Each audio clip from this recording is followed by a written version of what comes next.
Ternyata pembantaian di Palestina adalah sebuah rencana yang sudah disusun bertahun-tahun sebelumnya. Siapa yang merencanakan? Ayo kita lihat tayangan berikut ini. Assalamualaikum teman-teman cerita untung. Berita tentang akhir zaman masih saja menjadi perhatian publik. Dari kehadiran Imam Mahdi sampai bangkitnya kekhalifahan Muslim hingga adanya pengendali dunia di balik beberapa peristiwa besar. Mari saksikan pemaparannya bersama Ustadz Rahmat Baikuni hanya di Cerita Untung.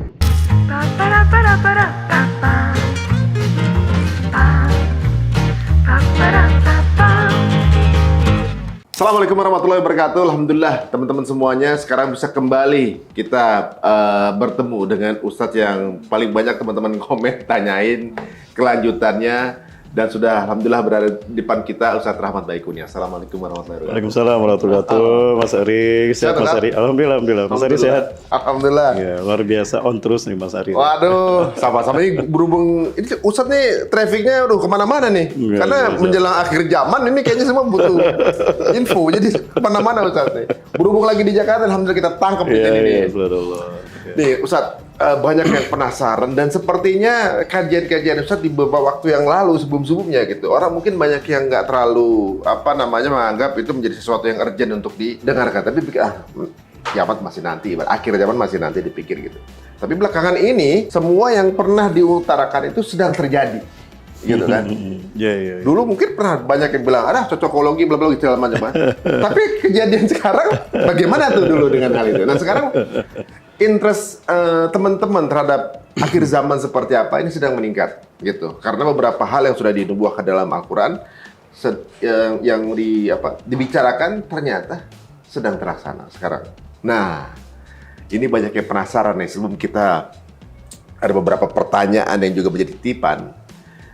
Sebenarnya penyerangan sekarang ini dalam Quran kan memang sudah dibilang Ustaz ya, akan terjadi saja. Apa ini grand design dari zaman dulu gitu, memang sudah ada, atau mungkin ya kebetulan terjadi begitu aja Ustaz. Pertama kita bicara dari sudut pandang Al-Quran.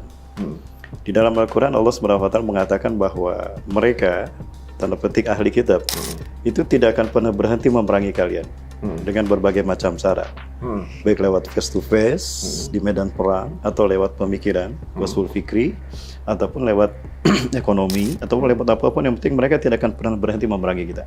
Itu ada dalam Quran surat Al-Baqarah ayat 217. A'udzubillahi minasyaitonir rajim. Wa la yazaluna yuqatilunakum hatta yuruddukum an dinikum in istata'u. Tujuannya adalah kita murtad dari Islam.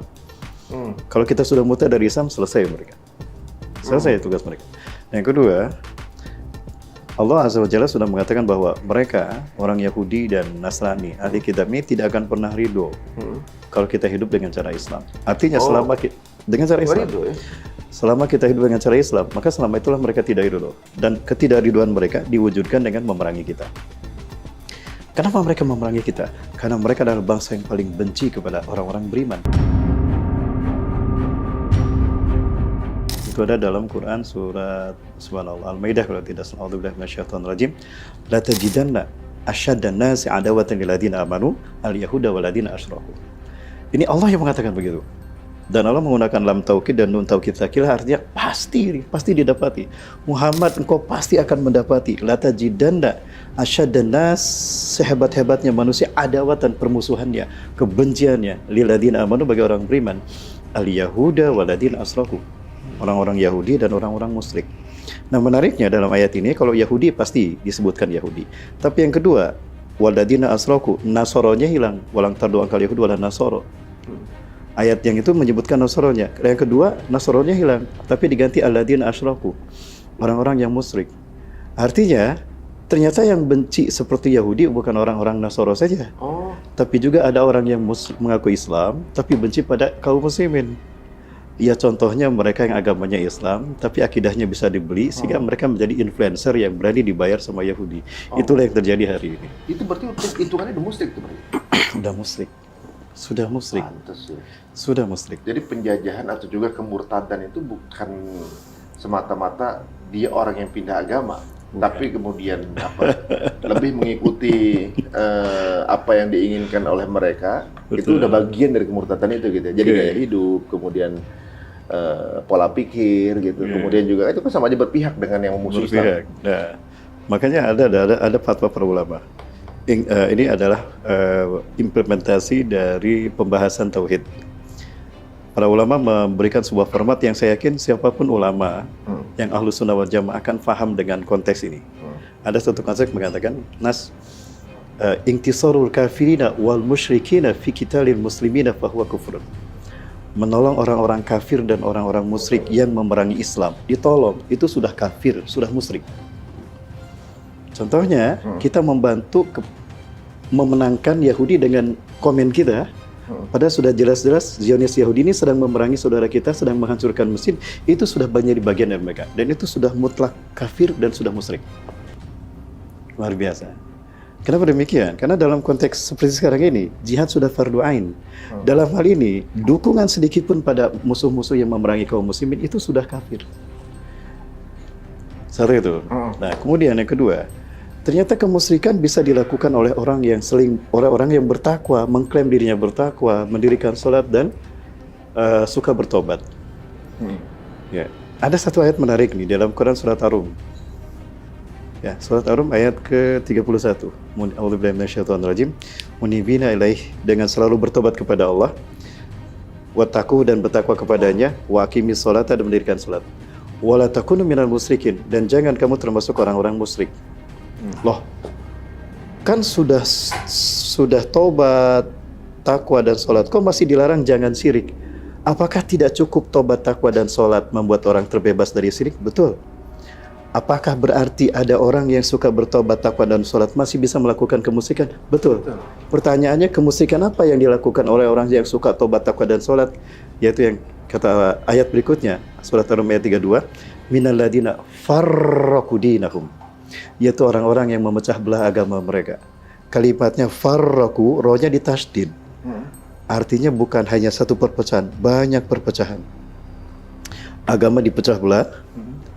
Kullu hizbin bima ladayhim farihun, dan tiap golongan merasa bangga dengan kelompok mereka. Ada bangga dengan namanya, bangga dengan ulamanya, bangga dengan jumlahnya, bangga dengan ide-idenya. Mereka lah orang-orang musyrik.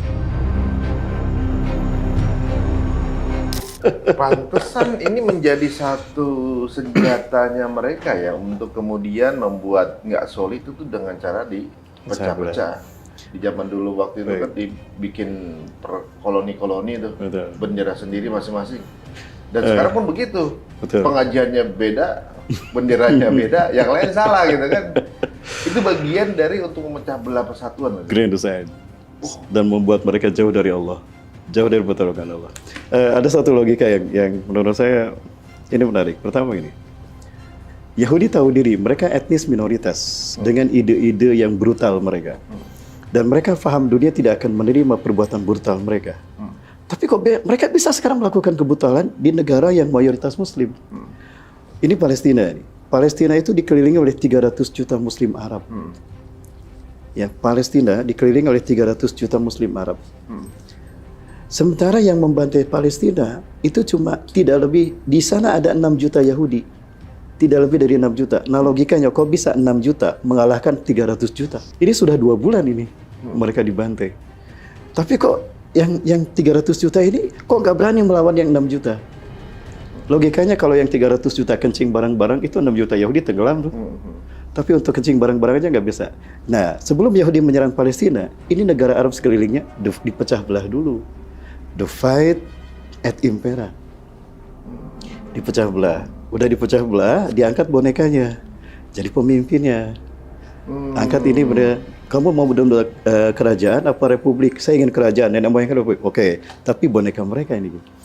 Nah, sehingga ketika Yahudi mau membantai Palestina, negara-negara Arab ini sudah dibungkam oleh raja mereka yang menjadi boneka mereka. Dan itu yang terjadi.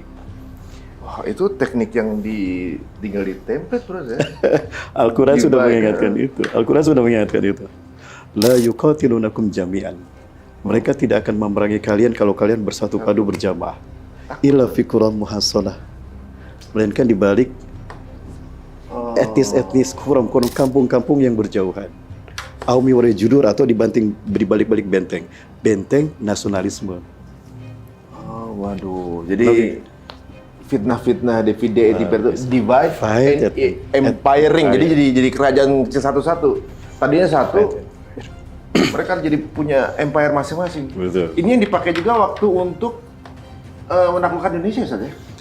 Betul. Sebetulnya itu. Jadi ketika Turki Utsmani runtuh, itu umat Islam sudah dipecah belah seperti kue lapis dan dibagi-bagi. Palestina, Jordan, Inggris, Lebanon, Suriah, Prancis, Pakistan, Inggris, Aljazair, Prancis, Afrika, Prancis, Irak, Inggris, Pakistan, Inggris, Malaysia, Inggris, Indonesia, Belanda. Coba kita dijajah Inggris, pintar bahasa Inggris kita. Iya. Kalau itu makanya saya juga kemarin ada apa namanya anggapan dari salah satu ustadz kita gitu yang mengatakan bahwa Indonesia tuh nggak dijajah. 30 tahun itu Indonesia tuh berjihad. Kenapa? Soalnya kan negara dijajah pasti bisa bahasanya. Kita nggak ada yang bisa bahasa Belanda kan?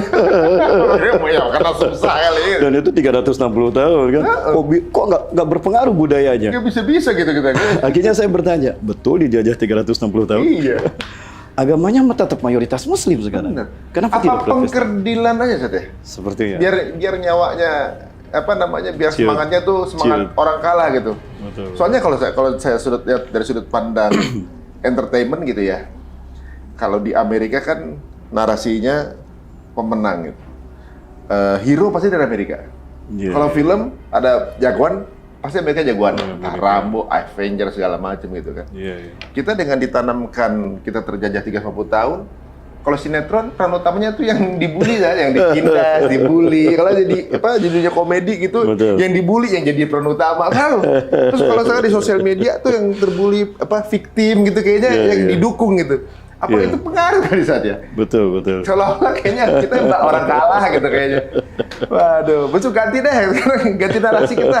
Waduh, luar biasa. Jadi sekarang ini kalau kita lihat ya, dari penjelasan Ustadz tadi, bagaimana ternyata salah satu teknik untuk membuat umat muslim itu enggak solid itu dengan cara dipecah-pecah, diberikan kebanggaan atas benderanya sendiri Ustadz ya. Iya, betul. Tapi di sisi lain, mereka mencoba untuk menyatukan peraturan, ibaratnya gimana Ustaz? Mereka kan lagi bikin satu mata uang. Jadi Uni Eropa satu mata uang, kemudian biar jadi satu kebijakan gitu kan. Sebenarnya dengan adanya dolar, seolah-olah kayaknya kita terpaku pada dolar gitu Ustaz. Jadi alat tolak ukurnya gitu, walaupun nggak di satu bendera, tapi seperti nurut aja gitu, Ustaz. Mungkin supaya kita nurut sama dia, kita dipecah dulu kan gitu, Ustaz ya. Betul, betul. Dan yang memimpin boneka mereka. Nah, itu Boneka dia. mereka memimpin. Dan itulah dalam rangka untuk menciptakan shadow government. Jadi kan langkah yang pertama dalam tata dunia baru itu adalah one government in the world. Nah, supaya pemerintah ini ada dalam kekuasaan mereka, maka negara-negara seluruh dunia itu harus sejalan dengan kebijakan Yahudi. Bertentangan dengan kebijakan Yahudi, habis dia. Contoh Libya, Muammar Gaddafi ini dia ingin menciptakan Liga Arab. Dia ingin menyaingi NATO, MEE dan sebagainya. Nah, Kenapa ME juga mereka juga? mereka juga. Mereka yang buat. Oh. Mereka yang buat juga. Kan ada beberapa perwilayah ya. Amerika, Kanada, Meksiko satu tuh. Eropa satu. Kemudian Afrika satu, Asia satu. Nah, nanti akan menjadi bagian dari mereka ketika masing-masing itu ada dalam leader mereka. Nah, artinya negara-negara di dunia kebijakannya harus sejalan dengan agenda Yahudi. Bertentangan dengan agenda mereka udah habis. Muammar Gaddafi luar biasa kan, dia ingin menyatukan negara Arab, membuat fakta pertahanan Arab, untuk membuat kekuatan ekonomi Arab dan kekuatan ideologi. Nah, di antaranya dia ingin menciptakan mata uang kembali pada Quran dan Sunnah, kembali pada dinar dirham. Nah, ini ancaman bagi kehancuran kapitalisme kan, bagi eksistensi kapitalisme. Nah, maka nggak suka tuh, nggak mungkin dibiarkan, maka ditumbangkan. Libya, lalu pemimpin berikutnya ya ganti dengan boneka mereka. Sekarang Libya hancur. Artinya umat Islamnya udah hancur. Kemudian Saddam Hussein juga sama. Saddam Hussein sama. Muhammad Mursi juga sama. Semuanya dan Seperti itu. semuanya keras dengan Israel ya. Ya, saya dan Amerika. Jadi keras dengan Israel, maka ada harapan dia akan ada kemungkinan dia akan dieksekusi. Dieksekusi. Apa itu terjadi dengan King Faisal? Yang di Betul. Arab. Sepertinya itu. Begitu juga. Betul. Pantesan sekarang raja-raja pada takut semua kan? Ada takut sama mereka. Betul. Oh Orang Yahudi. gitu. Iya. Yang bahaya berarti sekarang Erdogan nih. Dia kan bukan. Nah, itu dia yang saya khawatirkan. kekuatan Bani Rum nanti itu akan tersentralisasi di bagian atas Suriah. Ya, ini menariknya kata Rasulullah, umat Islam akan bersekutu dengan Romawi. Iya katanya dia. Ini hadis ya, hadis sahih. Ada dalam kitab An-Nihayah fil Fitan wal Malahib. Kata Rasulullah SAW, Innakum satuslihuna Rum sulhan aminan. Sungguh kalian akan berdamai dengan Romawi dalam keadaan aman. Sumatagzuna antum Rum adu mi waraihim. Kemudian kalian bersama Romawi akan memerangi musuh di belakang mereka. Subhanallah, Rasul menyebutkannya di belakang mereka, bukan di belakang kalian. Artinya musuh ini lebih dekat Romawi. di belakangnya Romawi, bukan di belakang umat Islam. Fatung soruna wa tuslamuna wa tuknamun. Kemudian kalian akan ditolong Allah, kalian menang dengan gilang gemilang, kalian akan mendapatkan harta rampasan yang besar. Ya. Kemudian falama wasala fi makanin dziturul, dan kalian sampai di padang sabana, qama rajulun min ahli Nasraniyah. Seorang laki-laki dari ahli Nasrani berdiri mengangkat salib. Golabas salib, salib menang, salib menang.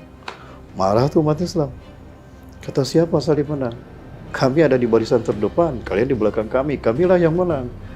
Didorong tuh si orang yang membawa salib, jatuh ke jurang mati, Muslim yang mendorong dibunuh. Fayak di Rum, Romawi berkhianat kepada umat Islam, naik ke atas. Di mana? Di wilayah yang berbatasan dengan Suriah. Wilayah yang berbatasan Suriah, Turki.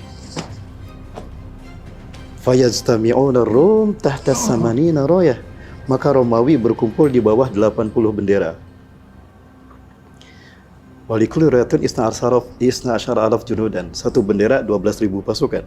Artinya jumlah Romawi itu 960.000 orang. Itu berhadapan dengan umat Islam di Suriah. Berarti Turki ada dalam kekuasaan mereka. Jadi ada kemungkinan kalau ini terjadi, Turki hancur. Atau Turki jadi ikut mereka gitu? Sepertinya tidak. Enggak ya? Rakyatnya yang munafik mungkin iya. Tapi rakyatnya yang pro Erdogan bisa jadi perang dan gugur, dan Erdogan syahid, kalau nggak syahid gabung dengan pasukan umat Islam. Atau pemilu kalah. Tapi ini baru pemilu, baru menang. Berarti kabinet berikutnya dong.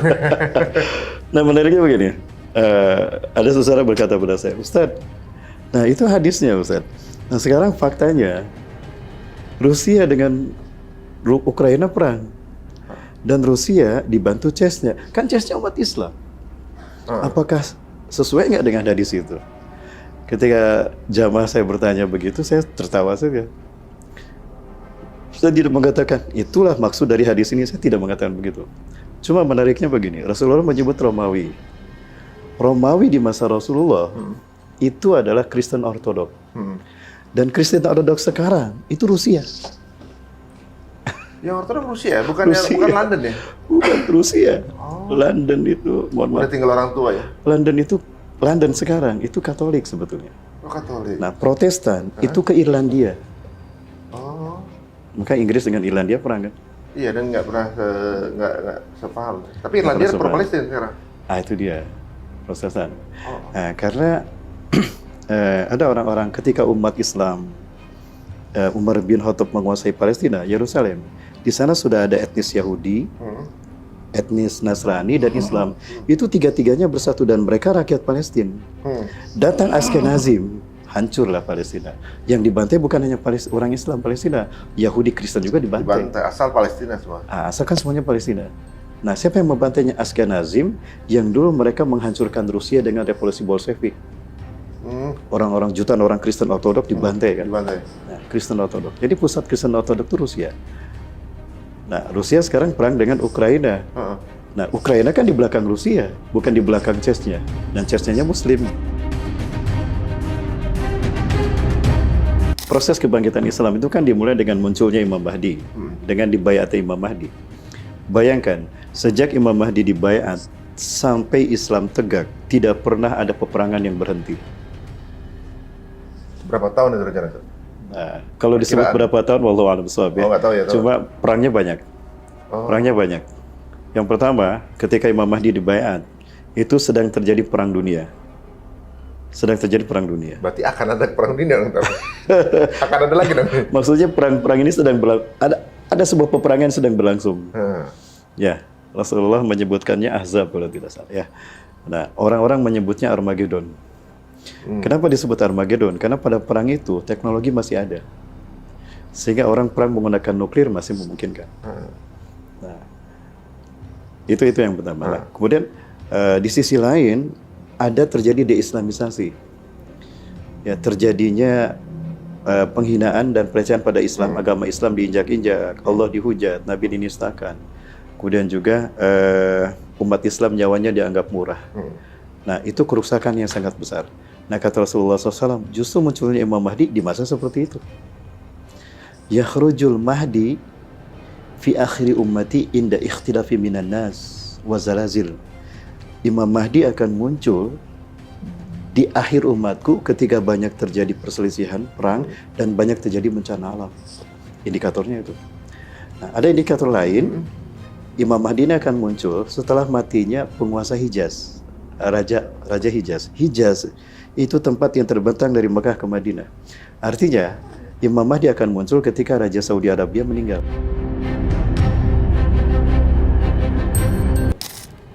Dan hari ini Raja Saudi tinggal satu, Raja Salman. Yang dimaksud Raja Salman apa MBS-nya nih?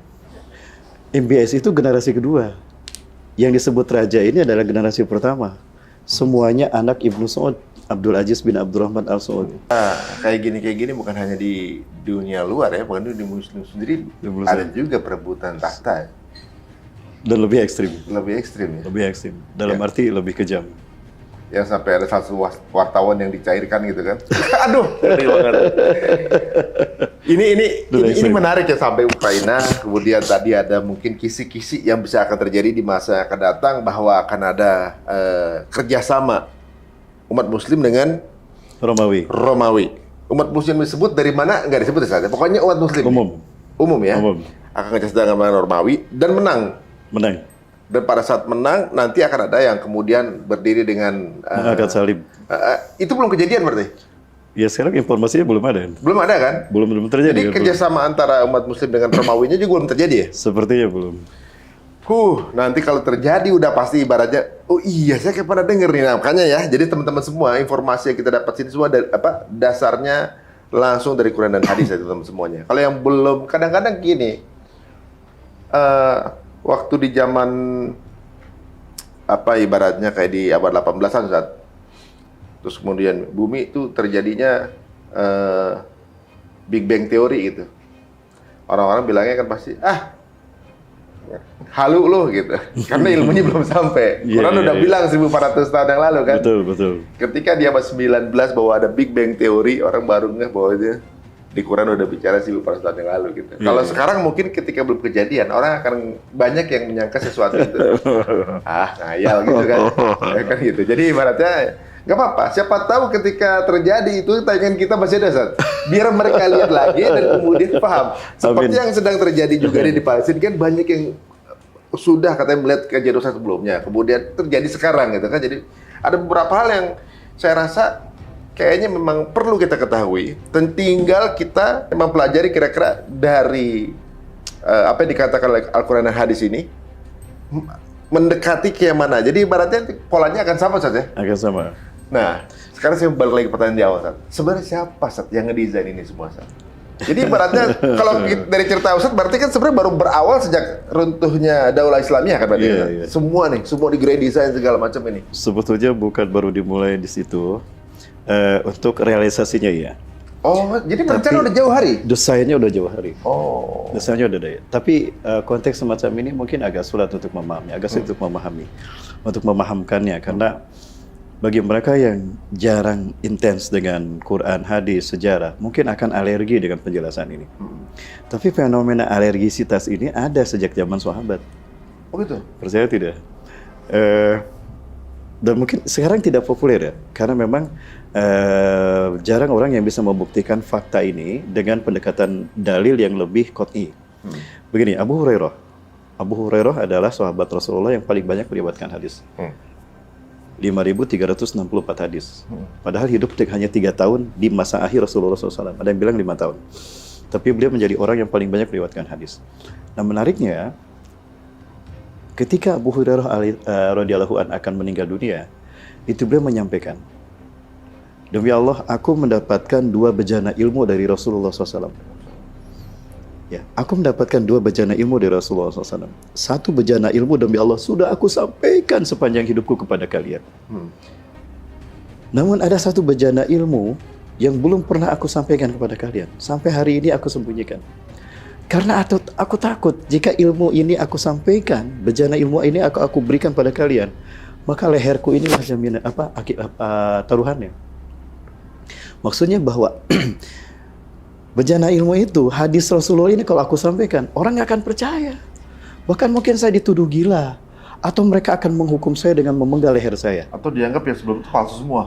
Disebut palsu semua, cocok logi semua. Abu Hurairah mengatakan demikian. Nah, saya kaget. Emang apa yang disembunyikan Abu Hurairah? Penasaran, Zat. Apa, Zat? Emang apa? Nah, ternyata ada ulama, hal ini ternyata diungkapkan oleh seorang ulama abad kedua Hijriah, berasal dari bumi Syam, Palestina. Dan faktanya, manuskripnya ada di Museum Nasional Turki. Bahwa ternyata fakta-fakta Perang Dunia Ketiga sudah disebutkan Rasulullah SAW. Dalam hadisnya, yang sama Abu Hurairah disembunyikan. Sampai akhir hayatnya, menjelang wafat, baru disebutkan. Karena Abu Hurairah takut, para sahabat nggak akan paham. Emang apa yang Abu Hurairah sembunyikan? Rasulullah dalam hadis-hadis itu menyebutkan arus, alhir, Amerika. Amerika tersebut? Amerika. Arus. Siapa arus? Alhir. Siapa alhir? Kucing besar. Siapa kucing besar? Negara berkaca. Siapa negara berkaca? Amerika. Ratu dunia. Amerika. Siapa negara ratu dunia Amerika? Sahabat kan nggak tahu. Nah, ini akan membuat saya dituduh gila. Mungkin ini satu ruang. Nah, konteks ini yang terjadi sekarang. Ketika saya mengungkap fakta-fakta ini, dulu saya dicemooh, saya disebut peramal, saya disebut cocok logi. Sekarang satu persatu terjadi. Itu bukan karena kebenaran kata-kata saya, tapi itu pembuktian kebenaran Quran dan Sunnah. Kalau belum kejadian, orang pasti nyangkanya halu gitu ya. Itu dia. Oh iya benar juga ya. Makanya di zaman Nabi Isra Mi'raj itu menjelaskan juga agak gampang. Iya Bang, meyakinkan. Nah, itu penasaran dengan arus, alhir dan arus itu Rusia. Arus itu kemungkinan besar Rusia. Artinya apa arus? Arus. Jadi gini, ini Rasulullah SAW dalam bejana ilmu yang dikatakan oleh Abu Hurairah itu ternyata hadis Rasulullah tentang perjalanan Perang Dunia Ketiga. Bahkan Rasulullah menyebutkan Perang Dunia ke-1, Perang Dunia ke-2, Perang Dunia ke-3. Perang Dunia ke-1, pengkhianatan di antara kelompok ahli kitab. Dan itu kan terjadi antara mereka juga kan, maksudnya bukan umat Islam kan.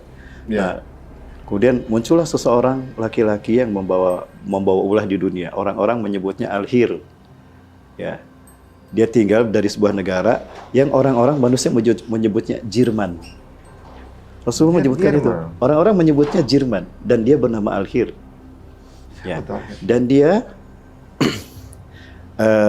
dikuatkan oleh negara yang dia dikenal orang dengan nama Arus. Ya.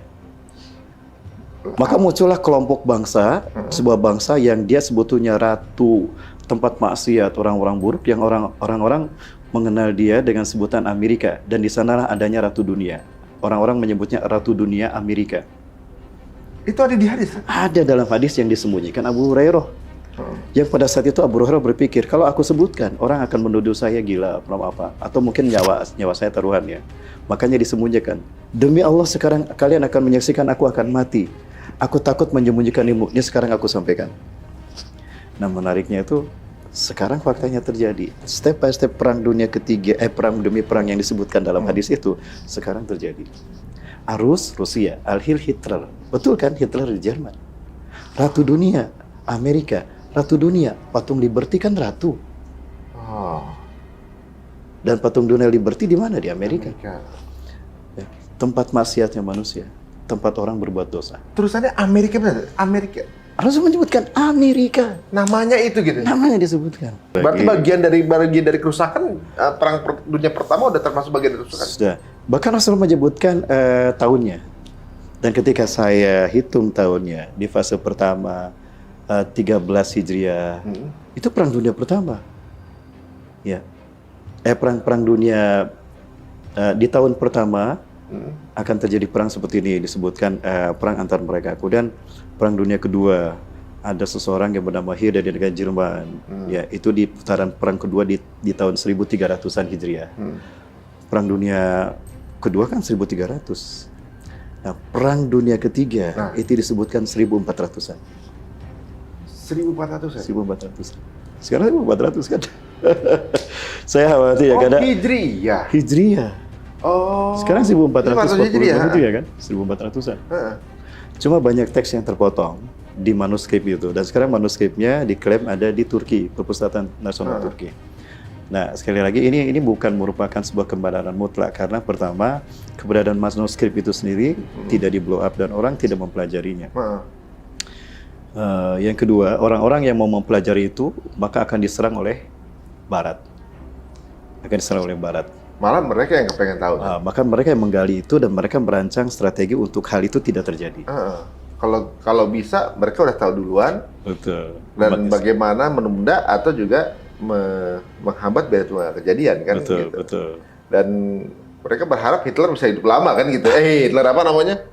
Dajjal bisa hidup lebih lama kan gitu. Bagaimana kemudian Dajjal juga berusaha untuk membunuh Nabi Isa biar dia juga nggak dibunuh. Walaupun udah ditetapkan sepasti matahari terbit gitu ya. Betul, iya. Ada fakta-fakta yang menurut saya dikemukakan dalam beberapa nas-nas Quran, nas hadis ya, tarikh. Namun mungkin itu perlu pendalaman yang lebih dalam lagi. Contohnya begini, tentang pertemuan iblis dengan Dajjal di segitiga Bermuda. Itu menarik. Iblis kan nama aslinya Ajazil, Dajjal nama aslinya Samiri. Iblis dia membuat singgasana di segitiga Bermuda. Jadi kenapa ada orang yang lewat segitiga Bermuda hilang, kapal terbang, kapal selam, kapal laut hilang, itu karena di sana ada istana iblis. Iblis membuatnya dari cahaya. Maka siapapun yang lewat sana akan hilang. Itu misteri segitiga Bermuda. Belum bisa terpecahkan masalah. Sebetulnya ada satu penjelasan dari Muhammad Isa Daud yang bagus dalam buku Dajjal akan muncul dari segitiga Bermuda. Bahwa sebetulnya mereka tidak hilang. Mereka ada di sana, cuma tertutup oleh cahaya sehingga kita tidak bisa melihat. Logikanya seperti gini, ada anak kecil main di waktu maghrib, sudah maghrib, bahasa Sunda nama sarupna lah, bisa disumputkan jurik. Nah faktanya itu, anaknya ada di depan rumah, tapi tidak terlihat oleh orang tuanya, dia bisa melihat orang tuanya, tapi nggak bisa ngomong. Ketemu subuh, anak itu sedang tidur di situ. Dan dia bilang, aku nggak kemana-mana, aku nggak bisa ngomong. Nah faktanya seperti itu. Sehingga ada challenge, silakan saja kalau muslim lewat, yakin imannya kuat, nggak akan hilang. Di situ segitiga Bermuda. Di segitiga Bermuda nggak hilang. Nah, disitulah tempat bertemunya iblis dan Dajjal, Ajazil dengan Samiri. Ketika Ajazil bertemu, Ajazil sangat senang sekali. Dan Ajazil mengatakan, hari ini adalah hari yang aku tunggu-tunggu sejak aku diturunkan dari surga ke dunia, di mana aku dipertemukan dengan saudara kembarku. Panggillah dia oleh kalian sebagai Paman Sam. Paman Sam. Itu tulisannya begitu kan? Tulisannya seperti itu. Ini kajian ini beberapa data yang saya baca itu dulu banget ketika WTC hancur. Ketika WTC dihancurkan, itu referensi itu saya baca. Qadarullah-nya referensi itu hilang semua ketika teman-teman ada yang menyerang. Sampai saya lupa itu bukunya mana, bro, mana bukunya? Udah dibakar, saya takut dicari sama. Seperti itu. Sayangnya seperti itu. Sehingga saya kehilangan data-data itu. Waduh. Berarti sebenarnya pun yang akan terjadi itu sudah ditulis ya. Sudah ditulis. Cuma memang challenge-nya bagaimana menghadirkan manuskrip itu atau tulisan itu sulit ya. Jadi sulit sekarang yang mempelajari juga sedikit karena itu disembunyikan sama Bu Roy. Betul. Waduh, dan sebenarnya Ustaz, kalau semuanya ini kan sudah didesain gitu ya. Dan ternyata sudah diramal juga di Quran. Akan ada yang mendesain insya Allah ya. Akan ada yang mendesain, ada yang mengatur, yang membuat kehancuran segala macam. Ini berarti kalau kita lihat dari cerita Ustadz di episode sebelumnya, ujung permasalahan pangkal dari kehancuran ini paling banyak dilakukan oleh Yahudi. Mereka sebagai eksekutor di lapangan. Eksekutor lapangan. Ya, karena hakikatnya ketika iblis dan Dajjal bertemu, dan itu dalam kacamata Quran, dalam logika Quran Sunnah itu pasti terjadi. Itu pasti terjadi. Karena bagaimanapun iblis tidak bisa sempurna mewujudkan ambisinya menghancurkan manusia yang diungkapkan di hadapan Allah. Ya. Suma la'atiyanahum min baina aydihim wa min khalfihim wa min an yamin wa shimalin fala tajidu aktsarahum syakirin. Aku akan datang dari depan mereka umat manusia, dari belakang anak cucu Adam, dari kanan kiri, dari kanan ditipu dengan bisikan-bisikan kebenaran supaya tidak ikhlas, supaya ria, dari kiri ditakut-takuti oleh ini. Itu iblis tidak bisa leluasa sempurna mewujudkan ambisinya kepada umat manusia. Kenapa? Karena dia tidak terlihat. Dimensinya berbeda. Dia dimensi gaib, manusia dimensi nyata. Qadarullah sama Allah dirangsang, istidraj, lahir manusia yang perilakunya mirip dia. Tapi ya untuk dari segi gaya hidup ya bisa ada orang yang kemudian hidupnya seperti si makhluk ini. Iya, betul. Sebagai penggambar manusia juga bahkan sampai selaknat ini nih kekejaman misalnya kayak gitu kan. Nah, cuma yang menjadi pertanyaan saya tuh gini. Semua yang terjadi kayak perang dunia, gitu kan? Perang dunia, kemudian mengontrol currency, membuat kebijakan perbankan dunia. Itu kan grand design, kan? Betul.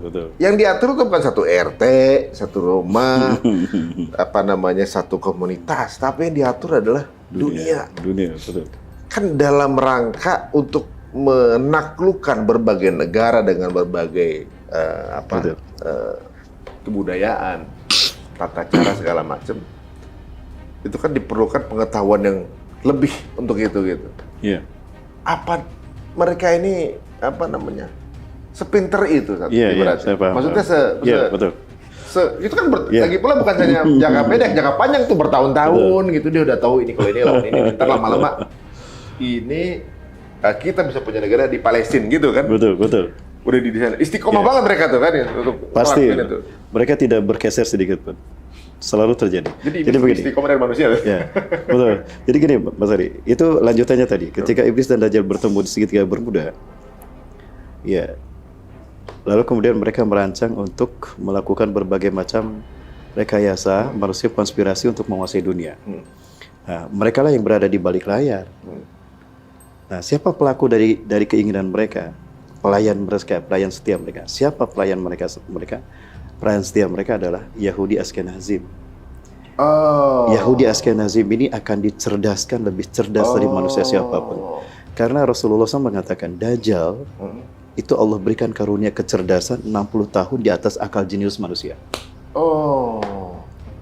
Jeniusnya Bill Gates, jeniusnya pemilik Facebook, Twitter, itu adalah ciptaan Dajjal. Ketika manusia baru bisa menciptakan pesawat mendekati kecepatan suara, Dajjal itu kecepatan pesawat karya dia itu 5 km per detik.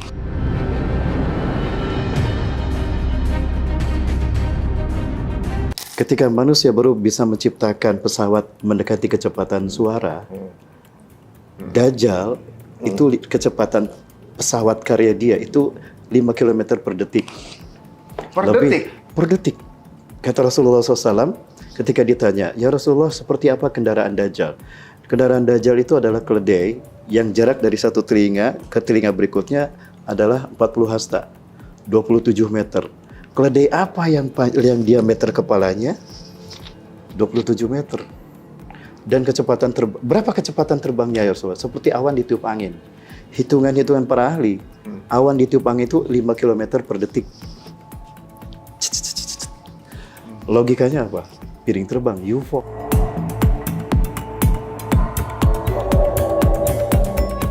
Artinya teknologi Dajjal sudah lebih cerdas daripada manusia. Yang paling jenius. Berapa itu? 60 tahun.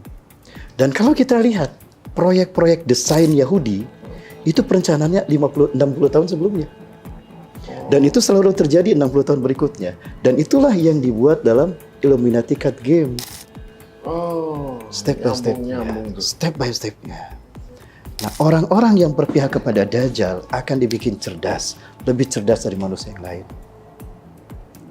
Maka muncullah orang yang pro pada mereka dan akan disiap tuh. Siapa menggambarkan ini? Siapa? Ada Sir Mayer Amschel Rothschild. Dialah sutradara di balik revolusi Prancis, industri di Inggris, dan revolusi Amerika. Dan dialah yang merancang perang dunia melalui 24 langkah untuk menguasai dunia. 100 tahun kemudian, 1879, oleh Theodor Herzl, dinobatkan sebagai, diresmikan sebagai Protocol of Science. Dengan 24 protokol itulah, dia berambisi penuh untuk menciptakan negara di tanah Palestina. 100 tahun kemudian kita akan punya negara di negara Palestina. Dan itu terjadi. 14 Mei 1948. Waduh. Jadi sebenarnya kalau saya simpulan dari penjelasan Ustaz, bahwa Dajjal ini lebih cerdas dari manusia. Lebih cerdas jauh, dari manusia. Ya. Betul. Kemudian dia butuh pelayan. Dia akan apa yang dilakukan? SOP lapangannya, pelakunya adalah pelayannya dia. Pelayannya dia adalah yang sekarang itu bangsa Yahudi. Bangsa Yahudi asli. Awalnya dari si Lord tadi, gitu kan. Ya, dan berarti yang dia hanya melakukan step-step yang diinfokan ke dia. Betul. Bukan dia yang pintar, tapi dia diinfokan gitu ya. Untuk lakuin ini, dan dijadikan sebuah buku, dan buku itu yang jadi patokan dalam mendapatkan satu state. Betul. Apa namanya, Israel State itu. Israel State. Kalau saya tahu kan, kalau nggak salah, Ustaz, Freemason Carter tahun 1960. Kalau nggak salah ya, 50 apa 60 gitu, 60. Kalau itu di 50 atau 60 saya lupa tuh. 1950 kayaknya. 50 ya? 1950-an. Berarti 60 tahun sebelum kejadian itu ya, berarti ya. Berarti 2010 malah ya. 2010. Jadi proses-prosesnya berjalan itu. Dan 2010 itu sebetulnya bukan hanya satu sisi ya. Ada yang mungkin step by step mereka yang sudah terlaksana, tapi ada yang belum gitu. Tapi tidak di blow up oleh media. Ada yang cover story gitu. Ada yang behind the scan. Yang dikedepankan ini. Sebagai contoh ini. Ini terkait dengan WTC. Ya, WTC itu sebetulnya dihancurkan sebagai cover story. Untuk menutupi agenda besar Amerika. Tahun 95, Amerika kehabisan minyak. Sementara minyak bagi Amerika itu kan ruh bagi negara mereka yang megapolitan. Dan satelit mereka memperlihatkan bahwa Irak dengan Afghanistan itu memiliki minyak yang kalau digabung bisa memperpanjang usia Amerika 150 tahun ke depan. Bagaimana caranya playing victim biar punya hak untuk ngambil minyak itu? Itu dia. Aduh, pinternya. Sekali lagi, kan siapa dalangnya? Cerdasnya 60 tahun sebelum manusia. Iya. Bagaimana caranya biar bisa dia boleh ngeruk tanpa disalahin? Tanpa disalahin. Caranya dengan cara hancurkan WTC. Kebetulan di Afghanistan Taliban ada Usama. Irak ada Al-Qaeda.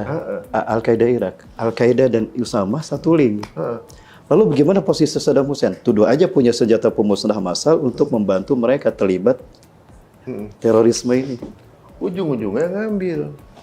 Diledakkanlah WTC, tuduhkan pada Usama dan Al-Qaeda, dan tuduhkan pada Saddam Hussein yang membantu dan tidak takut pada Amerika karena sudah menyiapkan senjata pemusnah massal. Maka Amerika atas nama PBB punya hak untuk memerangi terorisme. Padahal itu maksudnya. Ketika hancur Al-Qaeda, hancur Irak, maka Afghanistan dan Irak akan dipimpin oleh boneka mereka. Di Afghanistan muncul Hamid Karzai, di Irak pun sama, maka minyak ngalir begitu saja pada Amerika. Aduh. Cover story-nya itu. Persis tragedi kemarin Gaza, sama juga. Ada apa jadi gitu? Sama juga. Jadi sebetulnya tragedi 7 Oktober itu cover story. Cover story dari? Cover story. David Ben Gurion adalah Perdana Menteri Zionis Israel. Legend itu. Ya, Perdana Menteri dan pendiri negara Israel. Dia tidak mau ribet dengan urusan terusan Suez. Karena terusan Suez mutlak milik Mesir. Dan Israel gagal berkali-kali untuk mengklaim bagiannya terhadap terusan Suez. Dan banyak masalah dengan Mesir terkait dengan terusan Suez. Itu 2 kali. Hingga akhirnya dia berpikir aku akan bikin saja kanal sendiri agar aku tidak ribet dengan urusan itu karena itu akan menguntungkan Mesir. Maka dibuatlah sebuah kanal di mana dia akan menghubungkan Teluk Aqaba itu langsung ke Laut Tengah. Aqaba Jordan. Aqaba Jordan. Tapi kan harus motong tuh, Ustaz. Itu masih daratan kan? Itu dia. Ketika dia mencari membuat berdasarkan rute awal, itu melingkari Gaza. Itu resikonya besar. Akan menempuh padang pasir dan kosnya mahal. Itu bisa sampai 100 miliar dolar. Tapi kalau dari Aqaba lurus ke Gaza, itu 50% bisa dipangkas. Jadi gimana caranya? Maka ini kanal Ben Gurion harus melalui Gaza. Caranya gimana? Usir tuh orang Gaza. Intinya ini ekonomi juga ya. Ekonomi juga. Perebutan pengen cari keuntungan untuk bisa nguasain dunia lah jatuhnya kan. Betul ya. Jadi traffic minyak dari Timur Tengah bisa ngalir lebih mudah. Dan bahkan itu jadi ekonominya lagi untuk bangsa Israel. Dan itu disepakati Amerika. Bener lah, kamu cerdas, sok saya dukung. Amerika, Inggris, Kanada, Prancis, itu didukung. Maka ketika mereka membantai Gaza, kan negara-negara ini mendukung Israel. Hanya untuk ambisi itu, mereka menghalalkan darah kaum muslimin Gaza. Gila kan? Dan biayanya maksimal hanya 55 miliar dolar, tidak sampai 100. Dan jaraknya lebih dekat lagi. Jarak tempuhnya. Tapi sebenarnya sekarang ini kan mereka habis-habisan nih, Ustaz. Sehari untuk biaya perang 4 triliun. Betul. Israel. Lagi bangkrut ini, maksudnya suplai dana dari Amerika lagi di parlemen katanya dikurangin ini gitu. Dan sekarang lagi proses untuk minta patungan dengan warga mendanai perang, gitu kan? Karena mereka nggak menyangka bahwa perang ini jadi segini lama. Betul. Jadi di luar perkiraan. Pikirkan dengan negara adidaya Amerika, Prancis, Inggris gitu kan, ditambah Israel sendiri yang waktu itu pernah menang Arab Spring kalau nggak salah lawan 3 negara gitu kan. Iya, betul. Sekarang dia dibantu berapa negara lawan kelurahan nggak bisa menang kan gitu kan. Ini bingung. Lebih dari 3 hari. Dan gitu kan sekarang nih udah mau 2 bulan saja. Betul. Udah berapa yang habis? Ternyata ngebangun cuma 55 miliar itu sebenarnya kan. Betul. Tapi di sini saya jadi ambil satu sedikit kesimpulan kecil dari apa yang Ustaz ungkapkan tadi, bahwa memang cukup cerdas ya untuk membuat bagaimana caranya bisa mengeruk wilayah lain tanpa disalahin. Dengan cara playing victim. Kan gitu. Saya dengar dari salah satu ustadz juga, saya lupa, bahwa kekayaan alam lebih banyak di tanah-tanah yang disujudi. Betul. Iya. Indonesia banyak, Timur Tengah banyak. Kekayaan alamnya itu benar-benar tinggi gitu. Nah, justru di tempat-tempat lain yang nggak sujud itu nggak punya kekayaan alam, tapi jadi ngiler mau ngambil. Betul. Karena orang kalau lagi kesulitan kan pemikirannya jadi cerdas. Betul. Bagaimana caranya untuk bisa ngambil itu gitu kan? Bisa ngambil kekayaan alam itu. Jadi di sisi lain inilah yang menyebabkan banyak negara Muslim dijajah sampai sekarang nih. Negara Muslim itu dijajah karena ya kita satu berarti nggak punya pemimpin solid nih. 2 gampang banget dibohongin. Karena dibikin perang padahal mengambil minyak. Gitu. Tapi di sisi lain, Ustaz, bisa jadi ini cara Allah untuk menyebarkan agama, Ustaz. Betul. Dengan mereka menjajah negara Islam. Yang fungsinya kan ke negara non-Muslim. Iya, betul. Fungsinya negara-negara non-Muslim keisi fungsi. Mereka bilang, lu katanya Islam, kenapa larinya ke negara-negara non-Muslim? Ke negara gua, orang Amerika ngomong gitu kan. Lu pada ngungsi ke negara gua, pulang ke negara lu. Gua akan pulang ke negara gua. Kalau negara lu pulang dari negara gua, kan gitu jawabannya. Jadi sebenarnya ini ada memang sebuah circle yang Allah ciptakan qadarullah untuk menyebarkan agama tanpa disalahin gitu kan. Betul. Itu tadi, jadi satu keyakinan kita sebagai seorang muslim bahwa Allah tidak akan diam atas apa yang dilakukan orang-orang zalim di muka bumi. A'udzubillahi minasyaitonir rajim. Wala tahsabannallaha ghafilan amma ya'malu zalimun innama yu'akhiruhum liyaumin tashkhasu fihil absar. Sungguh jangan kamu kira Allah diam saja atas apa yang dilakukan orang-orang zalim di muka bumi. Sesungguhnya Allah sedang merangsang mereka sampai pada waktu di mana mata mereka akan terbelalak yang pada saatnya ternyata harapan mereka tidak terwujud, justru yang terjadi adalah sesuatu di luar dugaan mereka. Dan sesuatu yang terjadi di luar dugaan mereka, itulah rekayasa Allah.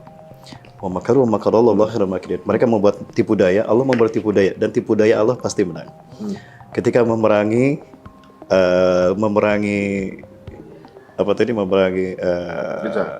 umat Islam, maksudnya memerangi Palestina, ternyata malah ada efek lainnya juga.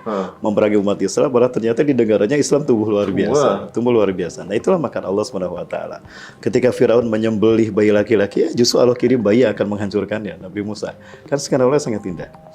Nah, semua ini Allah lakukan untuk membuat kita yakin bahwa Allah tidak akan pernah meninggalkan kita dalam kondisi sesulit apapun. Masya Allah. Ya. Dan polanya di luar dari pola manusia. Dan polanya di luar dugaan manusia. Min haitsu la yahtasib. Di luar. Dan itu indahnya Allah. Nah, termasuk skenario perang dunia ketiga, bagaimana Allah akan menzahirkan Islam? Tentu jelas di luar nalar kita. Di luar nalar kita. Jadi Allah punya skenario untuk memenangkan Islam dengan cara yang terindah. Caranya gimana? Bisa jadi tanpa tetesan darah. Tanpa dendam. Tanpa tetesan air mata. Bagaimana Fathul Mekah terjadi? Kan Fathul Mekah tanpa tetesan darah, tanpa dendam kan? Hanya dengan takbir, tahmid, tahlil, dan tasbih tumbanglah kemusyrikan Arab. Dipikir bakal perang. Padahal tidak. Sehingga hilangnya teknologi, kan Islam itu zahir ketika teknologi tidak ada. Betul-betul senjata kita hanya iman dan doa saja. Ini mirip sebenarnya dengan yang terjadi di Gaza. Betul. Kalau pola pemikiran kita, itu Gaza udah tinggal kalah doang. Harusnya. Kok nggak kalah-kalah gitu kan? Mereka kan pura-pura teknologi, listrik nggak ada, Betul. air nggak ada.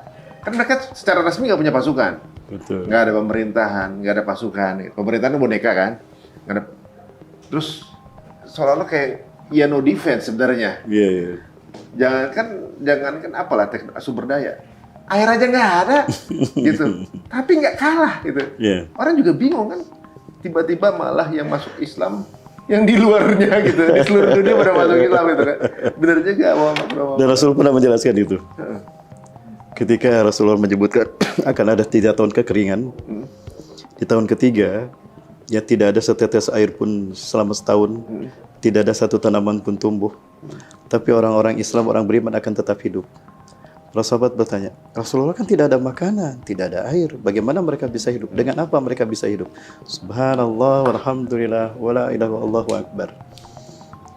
4 kalimat itu fungsinya sama dengan makanan untuk memperpanjang hidup mereka. Itu yang terjadi di Gaza kan sekarang. Iman bisa memperpanjang Gaza. Astagfirullahaladzim, bener. Iman bisa memperpanjang Gaza. Nggak punya makanan.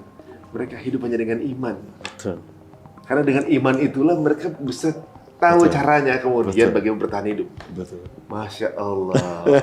Kan mereka listrik udah nggak ada, tapi masih bisa ngirim gambar. Betul. Masya Allah, luar biasa. Betul. Nah, saat ini kita jadi penasaran, sebenarnya ada hidden agenda apa lagi sih sebenarnya yang belum terungkap? Yang dari kisi-kisi yang ada. Iya. Sebetulnya ini terlambat sebetulnya, terlambat. Jadi Yahudi Ashkenazim ini kan mereka punya ideologi juga. Jadi bukan hanya ambisi politik dan dunia ekonomi semata, kerakusan dunia, tapi mereka punya akidah bahwa iblis dan dajjal ini kan mereka ingin eksis, menggeser tauhid dari umat manusia. Dan itu grand design iblis dan dajjal. Nah, grand design mereka pun harus ada step by step untuk di mana ada masa di mana akan ada ritual di mana iblis dan dajjal akan naik tahta, naik ke mahkota dan mahligai mereka. Kalau kita ke Bukit Zaitun, itu ada altar di mana di altar itu ada simbol matahari. Nah, orang-orang Yahudi Kabalis, orang-orang Yahudi Talmudian itu yakin kalau di altar itulah nanti Mesias, Tuhan yang mereka tunggu-tunggu, itu akan melakukan ritual animal sacrifices. Apa itu animal sacrifices? Menyembelih red heifer, sapi jantan berwarna merah. Dan itu dibahas dalam kitab tua mereka. Tapi kan nggak ada, sapi warna Sapinya merah. sudah ada. Udah ada? Red heifer itu sudah ada. Caranya? Ya. Enggak, red heifer udah ada. Sekali lagi. Kan gitu? Sudah lahir sekarang. Sudah lahir? Jantan sudah ada. Tapi sekali lagi, yang satu muncul, yang ini belum muncul. Harusnya kan step by step. Kok tiba-tiba ini yang muncul gitu? Nah, logikanya harusnya Al-Aqsa dulu hancur. Istana Haikal Solomon dibangun. Ya, hegemoni Yahudi sudah mendunia mulai dari Sungai Nil sampai Sungai Efrat, Irak. Ya, kanal itu sudah terbangun sehingga membuat segitiga itu eksis. Nah, baru ritual itu dilakukan kan? Tapi ternyata kok ini duluan?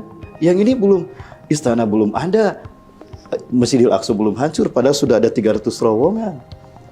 Ya. Di mana? Di bawah Aqsa? Di bawah Al-Aqsa. Dan ini diungkap oleh Syekh Ridsolah. Tujuannya apa? Jika ada gempa sekian skala Richter ambruk tuh Al-Aqsa, buru-buru mereka ganti dengan Haikal Solomon. Tapi dengan satu langkah, harus ada klaim dulu bahwa Yerusalem milik mereka.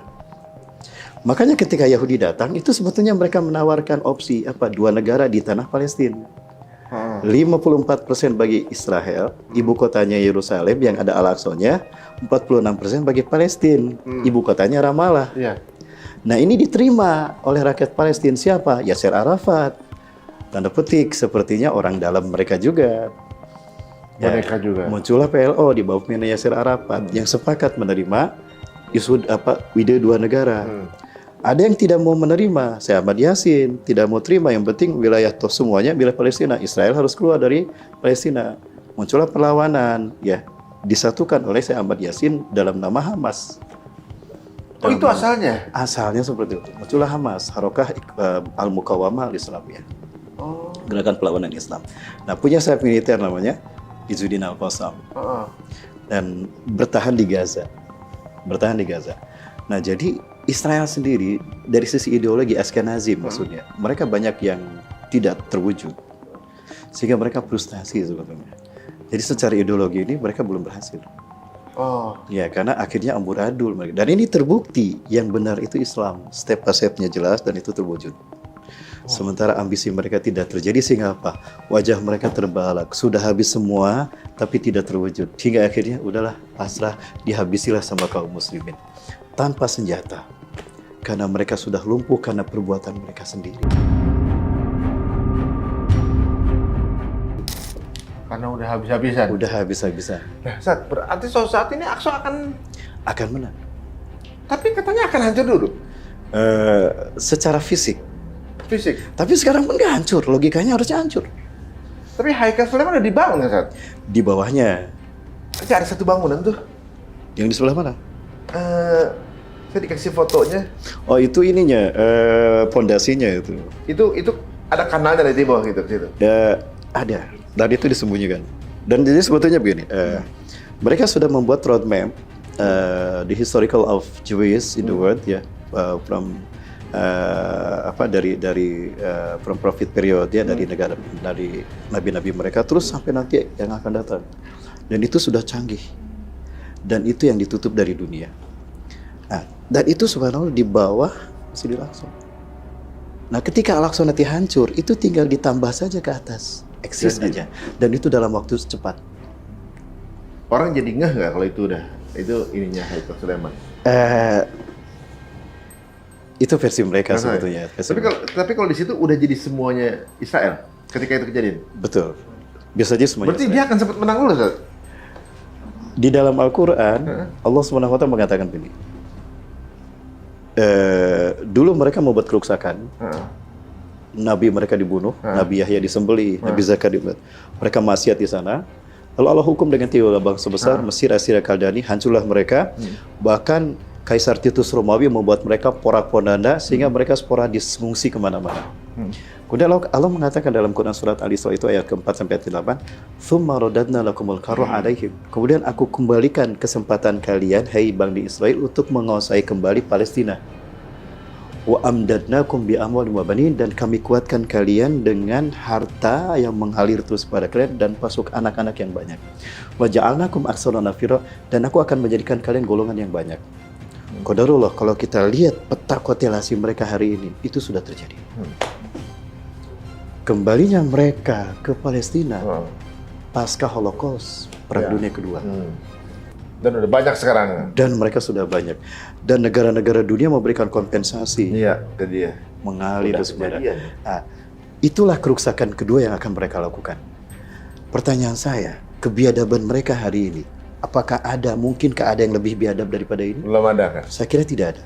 Bisa jadi ini merupakan indikator mereka sedang menggali kuburan yang kedua untuk kemudian Allah hukum dengan hukuman yang kedua.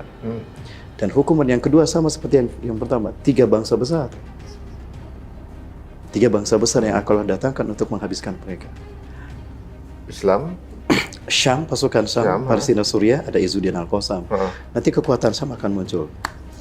Imam Mahdi sebelum ke Mekah untuk ibadah haji akan membuat kekuatan di Syam dulu. Maka akan muncul pasukan Syam, Palestina, Suriah. Bukan Libanon, bukan Jordan. Libanon, Syiah, Hizbullah kan? Jordan, underbow Inggris. Ya, Terence Edward Lauren kan pendirinya juga itu. Jadi nggak mungkin. Jadi Palestina, Suriah. Yang kedua, Khurasan. Khurasan itu Afghanistan. Ada Taliban. Dan Taliban tidak terkalahkan. Kata Rasulullah, pasukan Panji Hitam dari Khurasan tidak ada negara yang bisa mengalahkan sampai menang. Sampai bendera mereka berkibar di Al-Aqsa, di Elia. Nah, siapakah Khurasan? Siapakah pasukan As-Saburati dari Afghanistan? Tidak ada kekuatan lain kecuali Taliban. 97 Rusia kalah. 2015 Amerika kehilangan 2.600 pasukannya. Sehingga Joe Biden menariknya pada tahun 2020 kan. Ya, terbukti benar. Taliban paling kuat. Sekarang imarahnya ada di mereka. Yang ketiga, Asia Tenggara. Asia Tenggara ini akan berhimpun antara Muslim Melayu Indonesia, Melayu Malaysia, Melayu Patani, Melayu Moro. Akan bersatu menjadi bendera merah putih. Karena hakikatnya merah putih adalah bendera Nusantara. Dan ini yang belum Allah pilih memimpin kebangkitan Islam.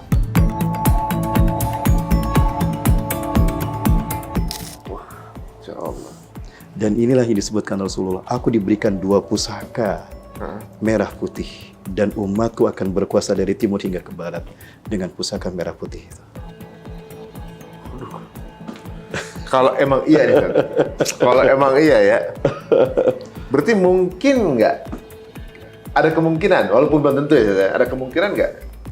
Imam Mahdi hadir, kitanya masih melek. Kalau melihat dari hadis-hadis kemudian peta sekarang kemungkinan besar bisa. Bisa juga. Jika Allah selamatkan kita. Karena sebelum proses Imam Mahdi itu memimpin dunia, akan ada perang besar yang menghabiskan banyak manusia di muka bumi. Bisa jadi 2/3. Besar banget dong tuh. Itu dia. Perang mungkin besar, itu perang dunia ketiga. Bisa jadi. Dan itu yang dikemukakan oleh Abu Hurairah. Yang Abu Hurairah sendiri takut menyampaikannya. Kalau nanti tadi Ustadz bilang bahwa akan terjadi perang di akhir itu tanpa teknologi dan bangkitnya lagi kejayaan Islam, itu bentuk hilangnya gimana, Ustadz? Gimana? Akan tanpa teknologi perang terakhir gitu kan. Tentunya juga ada berbagai asumsi, bisa aja mungkin ada meteor jatuh, listrik mati semua. Hilangnya teknologi. Hilangnya teknologi. Atau juga mungkin ada yang memiliki sumber daya energi listriknya dihabiskan gitu. Iya. Ada satu karakter ketika Al-Quran dan hadis mengangkat satu topik, ini menjadi stimulus untuk kita berpikir lebih jauh lagi, termasuk dalam hal ini. Rasulullah SAW pernah bersabda begini, "Sayati alaikum lailun tulu kasarasati layalin." Akan datang pada kalian satu malam yang panjangnya sama dengan 3 malam. Ya, di mana matahari yang biasa terbit di timur itu tertahan, tidak terbit. Kata Allah, diam kamu. Karena matahari tidak akan terbit kecuali atas izin Allah. Maka 2 kali tidak diizinkan. Yang ketiga, terbitlah kalian kamu dari barat. Itu hadisnya seperti itu. Ada sebuah berita, tapi sekali lagi ini masih debatable ya. Artinya perlu kita dikaji lagi. Ada seorang awak NASA yang bernama Dr. Dmitry Bolikov. Dia menemukan sebuah teori yang mengatakan bahwa in the future the world will be in the darkness all out without sun in 3 days. Suatu saat nanti bumi akan ada dalam kegelapan 3 hari tanpa matahari. Dia cari agama yang menjelaskan tentang ini. Ada nggak? Ditemukanlah Islam. Ahli hadis di negaranya. Dia masuk Islam gara-gara itu. Gara-gara itu. Gara-gara itu. Nah, logikanya gimana? Bisa kok matahari terbit dari barat. Peristiwa inilah yang mengakibatkan hilangnya teknologi. Asumsinya begini. Meteor di luar bumi kan banyak sekali. Bisa ribuan setiap hari ya. Ada yang kecil, ada yang besar. Nah, pernah rame dan ini kemudian dibungkam, di-ban berita tentang Nibiru planet X. Nibiru ya. Akan menghantam bumi. Akan menghantam bumi. Ada banyak teori. Saya bagi dua, teori Jepang dan teori Eropa. Yang teori Jepang dari sisi logika dan nalar Quran hadis itu nggak nyambung. Kecil dan nabrak lurus, itu bumi akan terbakar semua. Kan ada kebangkitan Islam setelah itu. Oh, berarti tidak. Yang menarik apa yang dikatakan oleh NASA. Jadi benda ini, planet X ini, Nibiru ini, volumenya lebih besar dari bumi. Dan dia tidak nabrak bumi. Tetapi dia hanya mendekat saja lewat, tapi jaraknya mendekat. Nah, pertama Bin, dari sisi sains, bumi ini kan dia ada dalam orbit dengan berevolusi terhadap matahari sebagaimana 7 planet yang lain. Ada Merkurius, Venus, Mars, Jupiter, sampai Neptunus. Pluto sudah dieliminasi. Nah, terjadinya orbit karena memang seimbang antara planet dengan matahari. Karena gravitasinya kan seimbang. Kayak orang tarik tambang nggak diem kan, tapi dia berputar begitu. Nah, ketika benda langit Nibiru ini datang, dia tidak nabrak, tapi dia mendekat. Karena volumenya lebih besar dari bumi, maka bumi terkena imbasnya apa? Magnet bumi tertarik oleh magnet ini. Sehingga bumi pertama akan banyak gempa. Kayak orang tarik tambang kan tidak begini. Tapi, wah begitu kan. Nah, akan terjadi kurut dan itu akan mengakibatkan bencana. Akan ada lipatan dan patahan. Kata Rasulullah akan banyak terjadi banyak gempa. Kemudian, bumi tidak tertarik begini. Kan terikat dengan gravitasi matahari. Tapi posisinya bergeser. Pergeseran ini akan mengakibatkan perpanjangan waktu, malam bertambah panjang, siang bertambah panjang. Kata Rasul, 3 hari akan datang satu malam yang panjangnya sama dengan akan datang satu malam yang panjangnya sama dengan 3 malam. Bisa jadi pergeseran ini karena tertarik oleh benda langit ini. Dan bukan hanya begini, tapi juga begini. Proses ini akan mengakibatkan barat pindah ke timur, timur pindah ke barat.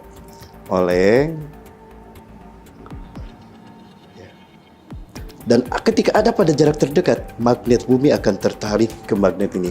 Sehingga habis magnet bumi, itulah cara proses teknologi hilang. Benda langit ini pergi, mendekat ke satu titik ke matahari, bumi kembali ke posisi utara. Ke utara, selatan ke selatan. Tapi posisi barat ada di timur, posisi timur ada di barat. Maka ketika matahari terbit seperti biasa, posisinya ada di barat. Posisinya ada di barat. Itu yang penjelasan dari profesor itu? Dr. Dmitry Bolikov sesuai dengan Quran dan sesuai dengan hadis Rasulullah SAW. Kemudian benda langit ini mendekat ke matahari, tidak kuat meledak dia. Boom. Ada hadis namun lemah. Bahkan dikatakan maudu, akan terdengar ledakan suara keras di pertengahan bulan Ramadan di hari Jumat. Jika itu terjadi, sujudlah kalian kepada Allah. Mintalah berdoa dan ucapkanlah Subuhun kudusun rabbuna wa rabbul malaikat. Bisa jadi saat itu adalah kalian akan habis dari muka bumi atau saat-saat terakhir kalian di muka bumi. Peristiwa itu akan menimbulkan adanya asap yang kemudian menutup bumi 40 hari 40 malam. Itulah Dukhan.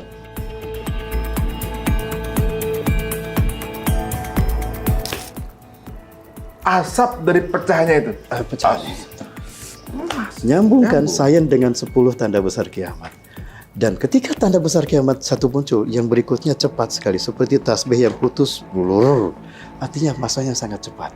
Sebelum yang 10 ini muncul, Imam Mahdi dulu muncul. Artinya ada gejolak politik dunia muncul. Sekarang dunia sudah bergejolak kan dengan peristiwa-peristiwa besar ini. Yang dibilang seperti tasbih itu ada di hadis? Hadis Rasul. Soalnya ada dari Huzaifah bin Usaid, riwayat Imam Muslim dan Imam Ahmad. Planet-planet itu berpada porosnya itu seperti planet kayak ditaliin kan? Betul. Jadi kalau tasbih itu tuh seperti planet-planet itu kayak keluar dari orbitnya gitu. Lepas dari orbitnya dan bertabrakan. Kalau bertabrakan berarti menjadi satu. Teori Big Bang. Tadinya kan satu, pecah. Pecah. Pecahnya tidak kemana-mana, tapi pecahnya begini. Sehingga alam semesta itu seperti tanduk dari cahaya. Itu kata Rasulullah. Dan NASA menemukan alam semesta kita seperti tanduk. Ujungnya lah yang disebut dengan Sidratul Muntaha. Sidroh terminal, muntaha penghabisan. Jadi ujung alam semesta. Di situ Rasulullah berhadap kepada Allah. Dari situlah konsep segitiga menjadi simbol Tuhan. Dari satu titik menyebar menjadi kehidupan alam semesta kembali kepada Allah. Innalillahi wa inna ilaihi raji'un. Makanya segitiga menjadi simbol Tuhan di zaman. Jadi ibaratnya kalau kita lihat waduh, makin seru nih. Kalau Big Bang Theory itu explode, bisa jadi implode ya. Yang luar jadi gitu ya. Allah satukan kembali dunia, alam semesta. Allah lipat, itu hadisnya begitu. Allah lipat menjadi 3 lipatan. Jadi satu lagi. Berarti teori kiamat itu implode juga bisa jadi benar dong tuh. Ada yang bilang begitu. Kita kan dulu di Big Bangin, kembali lagi. Dan katanya pergerakan melebarnya nggak berhenti, sebenarnya masih berjalan sampai sekarang masih katanya. Berjalan, tapi melambat, ada perlambatan. Untuk kemudian balik lagi. Lama-lama akan balik. Balik lagi. Untuk sebagian mungkin ada yang balik ketika daya lemparannya kecil. Yang besar mungkin masih bergerak jauh. Tapi pada akhirnya akan kembali kepada Allah sebenarnya kan. Innalillahi wa inna ilaihi raji'un. Segitiga ini siap belum? Saat itu bisa jadi juga, mungkin juga saat ketiga harinya itu gara-gara ketutupan planet Nibiru lebih besar nih. Kan cahaya matahari juga ketutupan tuh. Bisa jadi efeknya bisa jadi seperti proses begininya dalam keadaan lagi ditutupin gitu kan? Ya, bisa jadi. Ya itu tadi dia akan terjadi perpanjangan waktu. Tapi bayangin ada planet besar di dekat bumi itu ngeri juga ya. Gerhana bisa jadi karena gerhana juga ya. Tapi intinya ketika mendekat terjadi induksi magnetik bumi dan bumi tertarik magnetnya kan. Sehingga bumi kehilangan teknologi. Masuk akal. Ibaratnya itu sangat logis menurut saya. Kartu ATM-nya deketin magnet aja rusak. Nah, ini apa namanya? Bumi dengan bumi. Bumi ya. Aduh. Masya Allah. Nah, setelah itu baru munculnya Dajjal. Nah, jadi kemungkinan matahari terbit duluan karena terjadi kaitannya dengan korelasinya dengan hilangnya teknologi. Nah, ketika manusia kehilangan teknologi, sementara teknologi kan ruh manusia ya. Sepertiga ruh manusia ada pada teknologi. Sehingga ketika teknologi hilang, mereka seperti kehilangan ruh. Nah, di saat itulah Dajjal muncul dengan sihirnya menggantikan teknologi yang hilang. Jadi manusia, kata Rasulullah, bukannya lari dari Dajjal, tapi menghampiri Dajjal karena ingin mendapatkan sepertiga ruh yang hilang tadi. Teknologi. Dan yang paling banyak tertarik adalah kaum wanita. Waduh. Ya main TikTok banyakan cewek loh. Hati-hati nih. aduh. Ini banyak hal yang nggak tahu ya. Qadarullah mungkin ada beberapa yang match ya dari yang mungkin ilmu saya masih sedikit gitu. Tapi ketika bumi itu kemudian sangat terpengaruh dengan magnet yang ada itu, belum lama memang ada satu teori yang mengatakan kebenaran Quran lagi saat orang bilang kan besi itu orang dapat dari dalam bumi. Tapi ternyata ilmuwan bilang bahwa besi itu bukan dari bumi. Bukan dari bumi. Dari luar. Yang cocok dengan Al-Hadid tuh saya kalau nggak salah. Al-Hadid. Yang diturunkannya besi gitu. Nah, betul. Surat Al-Hadid. Jika itu kemudian besi kemudian yang bentuknya seperti planet itu masuk berlebur dengan bumi.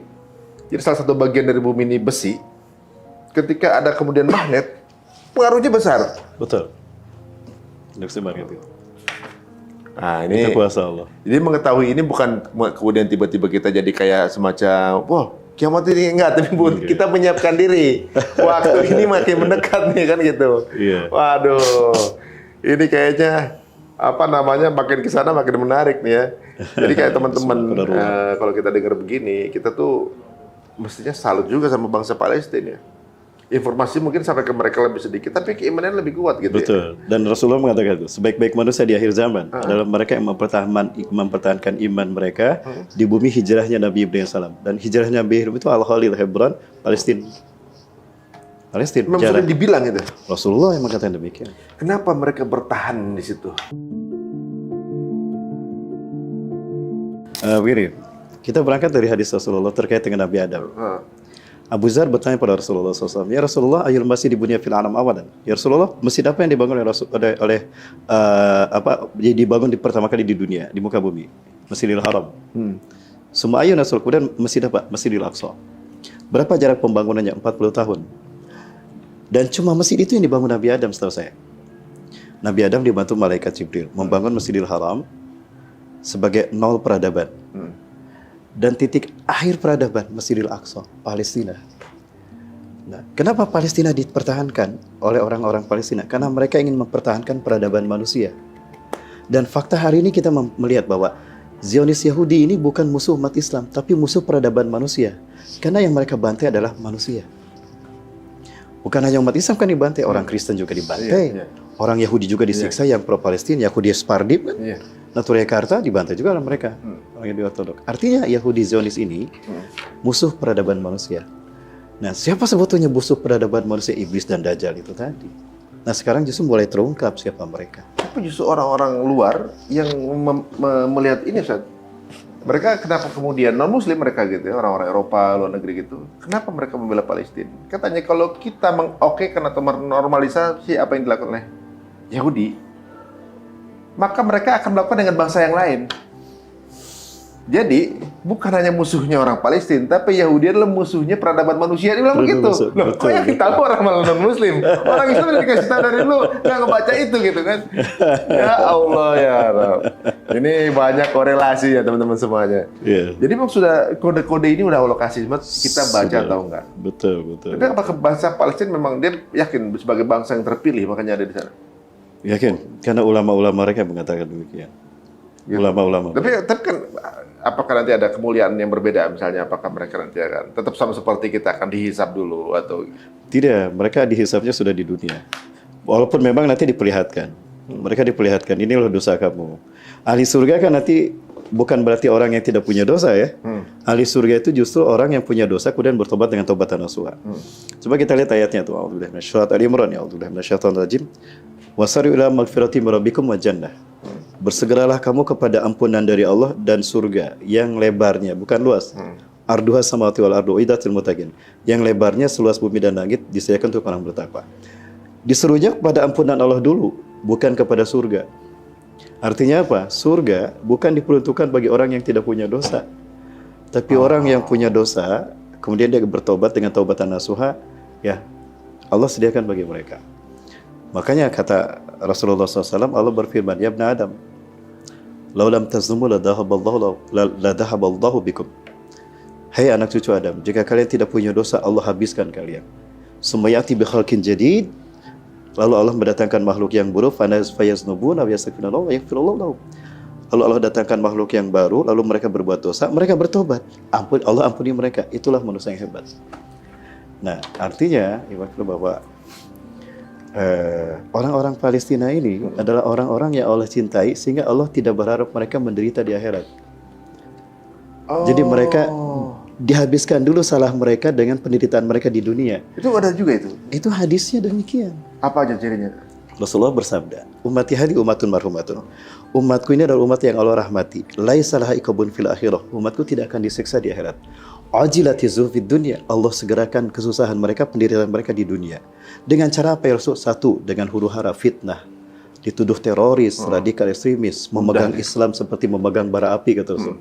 Tapi istiqomah sampai akhir hayat, habis dosanya. Yang kedua dengan bencana alam.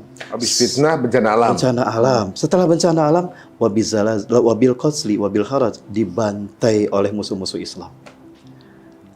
Habis dosa mereka, mereka masuk surga. Ciri mereka masuk surga, harum darah mereka. Sekarang harum di Gaza. Sekarang harum di Gaza kan? Jadi memang terlihat secara zahir seperti kalah. Seperti kalah. Pada dasarnya mereka menang. Difitnah, kena bencana, dan dibantai. Orang melihat seperti kalah, pada dasarnya mereka menang gitu ya. Betul. Dan itulah keyakinan Palestina. Anak-anak pun meyakini seperti itu. Dan mereka kayak nggak ada. Makanya kita ngelihat yang belum meninggal pun ngerasa mereka tulis nama. Yakin akan meninggal juga. Yakin. Dan apa kata anak-anak? Logika mereka adalah logika manusia yang sejati, nurani yang berbicara, bukan usia. Kalau dilihat usia, belum bisa mereka berpikir dengan nalar seperti itu. Itu nalar orang dewasa. Jangan kalian sebut Gaza mati. Kalian jangan tangisi kami karena jasad kami dirobek-robek. Kami tidak mati, kami masih hidup. Yang mati itulah tuh bangsa Arab yang diam saja. Mereka tidak mau membantu Islam di Palestina. Bukan kaminya Islam di Palestina. Mereka masih hidup tapi jiwa mereka sudah mati. Iya. Luar biasa. Waduh. Jadi kayak kita gini kalau hidup kita enak di dunia, hati-hati koreksi loh. Jangan-jangan dibayar di sana penderitaan kita nih. Ya minimal ya teman-teman kita bantu speak up ya. Jadi dosa kita tuh yang mesti dibakar di dunia itu siapa tahu kebayar Ustaz ya. Amin. Dengan kita membela Palestina. Kita juga diuji dengan yang pertama, dengan fitnah. Sekarang kan ulama-ulama yang berkata benar ditangkap di penjara. Nah, itu sebetulnya bagian nomor 1. Ya, saya juga kena fitnah saat cara di beredar itu ya. Itu dia. Siapapun pasti yang membela hak pasti seperti itu. Oh, jadi mestinya kita juga jangan resah ya karena sudah ada. Jangan. Justru harusnya kita senang. Kenapa? Allah sedang menguji kita. Nah, karena kata Rasulullah begini. Saya tiada nasi zaman ini hadis dari Anas bin Malik. Di dalam kitab Nasaihul Ibad karya Ibnu Hajar Asqalani rahimahullah. Akan datang pada umatku satu masa. Orang-orang yang berpegang teguh kepada agamanya. Orang-orang yang berpegang teguh pada prinsip kebenaran, akal sehat dan tunani seperti memegang bara api. Ada kayu sedang merah membara, kita pegang panas kan. Itulah Islam. Kita amalkan dituduh ekstremis, teroris, radikal. Masjid dimata-matain, konser musik dihantar silakan. Seperti itu. Dan itulah sistem Dajjal. Kata Rasul, Dajjal akan datang, di mana di tangan kanannya ada air yang dia katakan surga, di tangan kirinya ada api yang dikatakan neraka. Padahal air yang dia katakan surga itu neraka kalian, jangan kau ambil. Api yang dikatakan neraka oleh Dajjal itu surga kalian, ambillah yang kalian lihat api di tangan kirinya, itulah surga kalian. Nah sekarang orang datang ke pengajian, itu ditakut-takutin, awas lo radikal, teroris. Tapi yang datang ke konser musik, apalagi sudah jelas-jelas LGBT, ada maksiatnya, orang dihantarkan. Itu seolah-olah surga, and comfortable, mereka merasa nyaman. Padahal itu neraka kalian. Dan kita tidak nyaman di masjid, apalagi ustadznya ustadz akhir zaman yang penuh dengan itu misalnya, takut diintelin, ditangkap. Seperti itu masjid dan ini konsep seperti itu. Mengenai ini Ustaz, kemarin tuh sempat ada kisi-kisi sedikit gitu Ustaz ya, bahwa ya memang ya pertama kali dikenalkan Tuhan tentunya juga kan keturunan Nabi Adam ya, ibaratnya karena Nabi Adam sudah tahu Allah gitu tentunya. Kemudian keturunan semuanya itu memiliki sesembahan yang berbeda-beda. Root awalnya tentu dari menyembah Allah, mungkin bahas berbeda-beda mungkin cara pengungkapannya. Tapi di sepanjang perjalanan manusia kan namanya juga ilmunya kurang apa segala macam, suka melenceng gitu misalnya, kayak mungkin diturunkan Taurat, kemudian diturunkan Taurat di zaman itu dialah kitab yang tentunya juga menjadi petunjuk kepada Allah. Kemudian bergeser ke kitab berikutnya yang dulu memiliki ketuhanan yang sendiri gitu. Kemudian turun di Muslim sebagai Injil kan gitu. Ketika waktunya sudah kemudian bergeser lagi, yang dulu mengimani ini memiliki pakem kepercayaannya menurut kepercayaan dia masing-masing. Iya, masing-masing. Sekarang sudah masuk ke Islam, dan kemudian ada juga saya dapat pembahasan bahwa ada lagi yang berbeda gitu dengan nama mirip bapaknya para nabi, Abi Ibrahim, dikenal juga dengan Abraham atau Brahmana. Kemudian dikenal Brahmana. Gitu. Berbeda lagi gitu. Nah, kemarin Ustadz menyinggung ada salah satu nabi, kalau nggak salah Nabi Zulkifli, itu jadi pertanyaan viewers kita, yang ternyata Nabi Zulkifli ini adalah sebuah sebutan. Ini gimana ceritanya? Iya. Di dalam bahasa Arab ada yang namanya kunyah. Kunyah itu sebutan, bukan nama asli, dan itu dikaitkan dengan sesuatu yang terkait dengan sosok itu. Apakah kebiasaan, apakah tempat, ataukah sesuatu artefak. Nah, termasuk kayak Zulkarnain ya. Zu itu yang punya, kayak Wallahu Dzul Fadlil Adzim, dan Allah Maha mempunyai keutamaan yang besar. Zulkarnain, kenapa disebut Zulkarnain? Karena dia punya 2 tanduk. Satu tanduk kornun, 2 tanduk kornain. Maka disebut Zulkarnain. Kenapa? Dia raja Mesir yang stylisnya pelontos botak tapi ada kepang 2. Itu seperti tanduk. Zulkarnain. Itu yang disebut dengan Viking. Tanduk itu korn ya? Kornun itu bahasa Arab. Zulkarnain, 2 tanduk.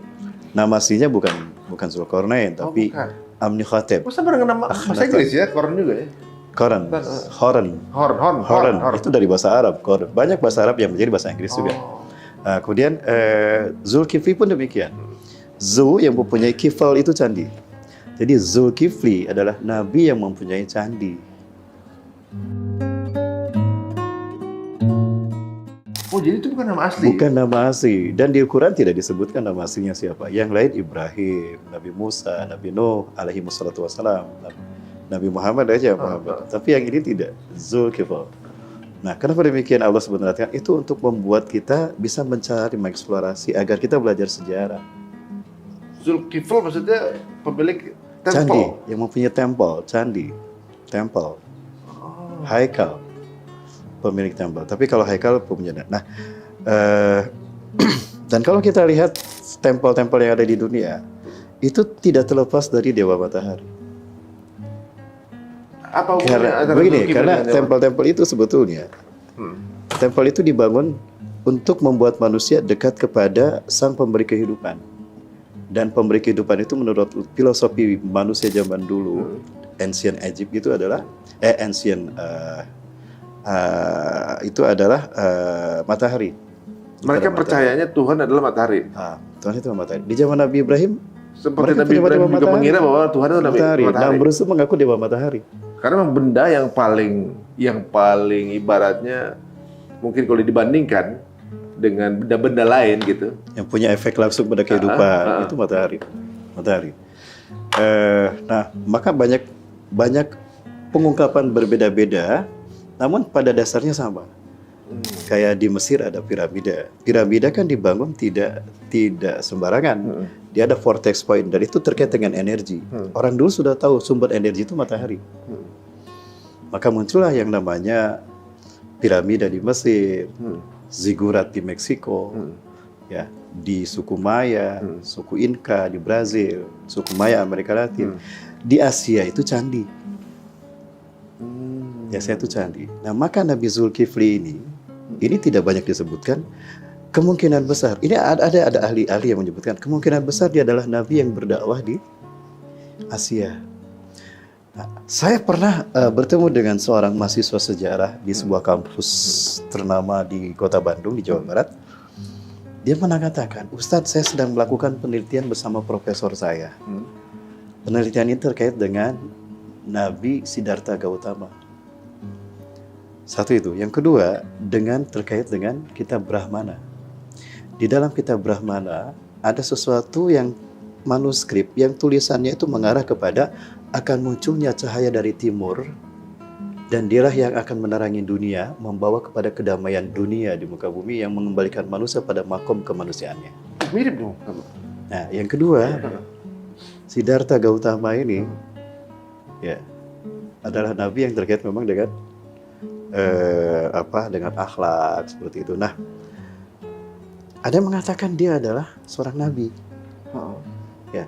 Karena dalam kitab yang pernah dia tulis, kitab itu pun dia menyebutkan bahwa akan ada nanti dari timur seorang laki-laki yang bernama Ahmad. Dia akan membawa cahaya bagi umat manusia di dunia sehingga kegelapan itu tersingkap dengan kedatangan dan dengan wahyu yang dibawanya.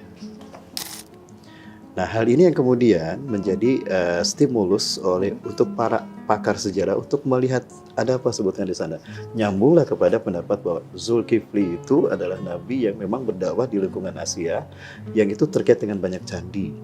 Yang intinya membuat orang berubah dari keyakinan candi kepada Dewa Matahari menjadi keyakinan kepada Allah Tuhan yang satu tadi. Maka muncul berbagai macam teori sejarah kan. Ada Solomon dengan Sleman, Wonosobo, hutan Ratu Sabah. Tapi sekali lagi ini merupakan satu perjalanan panjang untuk memahaminya, kan akan banyak step by step yang harus kita lalui dalam pengkajian literatur. Jadi perlu kita bahas itu. Kalau kita bahas, boleh segala suatu saat kita bahas. Kita bahas yang lebih detail gitu ya. Boleh. Apakah ada hubungannya sama Sunda Empire gitu? Bisa jadi. Bisa jadi. Aduh, kayaknya ini menarik juga. Bisa jadi. Itu ada keterkaitan nih Ustaz? Ada, dan ini sudah di cross check oleh seorang pakar sejarah di Jawa Barat. Justru beliaulah yang mengangkat isu ini sehingga kita bisa menemukan adanya korelasi antara keyakinan ini dengan politik di negara yang ada keyakinan ini. Jadi ada sisi politik konspirasinya. Apa hubungannya bisa Sunda dengan penyembahan itu, ada hubungannya, Bang? Ada satu isu yang diangkat, wacana yang diangkat oleh seorang pakar sejarah bahwa ternyata Sunda ini, menurut beliau ya, bukan nama etnis tertua di Jawa Barat. Tetapi itu adalah nama dari dewa matahari. Sunda itu diambil dari 3 suku kata. Sunada, api agung yang abadi, dan itu matahari. Dan keyakinan kepada dewa api agung matahari ini itu di Jawa Barat berada di Purwakretos yang kemudian dikenal dengan nama Purwakarta. Di Purwakarta inilah leluhurnya dewa matahari. Sehingga istilah bagi leluhur dewa matahari tempat itu dinamakan Parahyangan. Parahyang, pak tempat, ra matahari, hyang leluhur. Parahyangan. Kayaknya kita mesti bahas lebih dalam, lebih detail ya. Maksudnya apakah ini kemudian, dan jadi teori-teori yang ada kemudian disinkronkan, dan apa korelasinya juga dengan akidah kita gitu ya, ibaratnya yang tentunya juga. Iya. Ini jadi menariknya begini, Ustaz. Dengan penjelasan Ustaz ini, saya juga jadi berpikir di kepala saya gini ya. Memang banyak sekali keyakinan gitu ya di dunia ini ya, bukan hanya Islam gitu ya. Tapi kok banyak kemiripan. Contohnya, kita kalau umrah pakai baju ihram. Tapi baju yang dipakai Mahatma Gandhi dan Shaolin mirip ihram juga, Ya, gitu, betul, gitu kan? Betul. Kita diminta untuk memakai hijab wanita tuh. Tapi di nan gitu, pakai juga hijab. Betul. Bahkan wanita termasuk Yahudi juga ada hijab. Ada Ketika di Wailing Wall itu laki-laki perempuan dipisahkan. Dan mereka juga wudu dulu. Itu dia, Ustaz. Wudu dulu juga. Bahkan wanita-wanita mulianya di zaman yang digambarkan di zamannya Nabi Isa itu kan, ada fotonya, lukisannya yang kita sebut ya, saya sama-sama sebut gitu ya. Iya. Beliau pakai hijab. Betul. Gitu, dan kemudian ada lafaz la ilaha illallah gitu kan di sana gitu. Jadi apakah sebenarnya selama ini kita tuh diberikan sebuah misteri, itu turunnya satu, pencernaan kita aja yang berbeda gitu.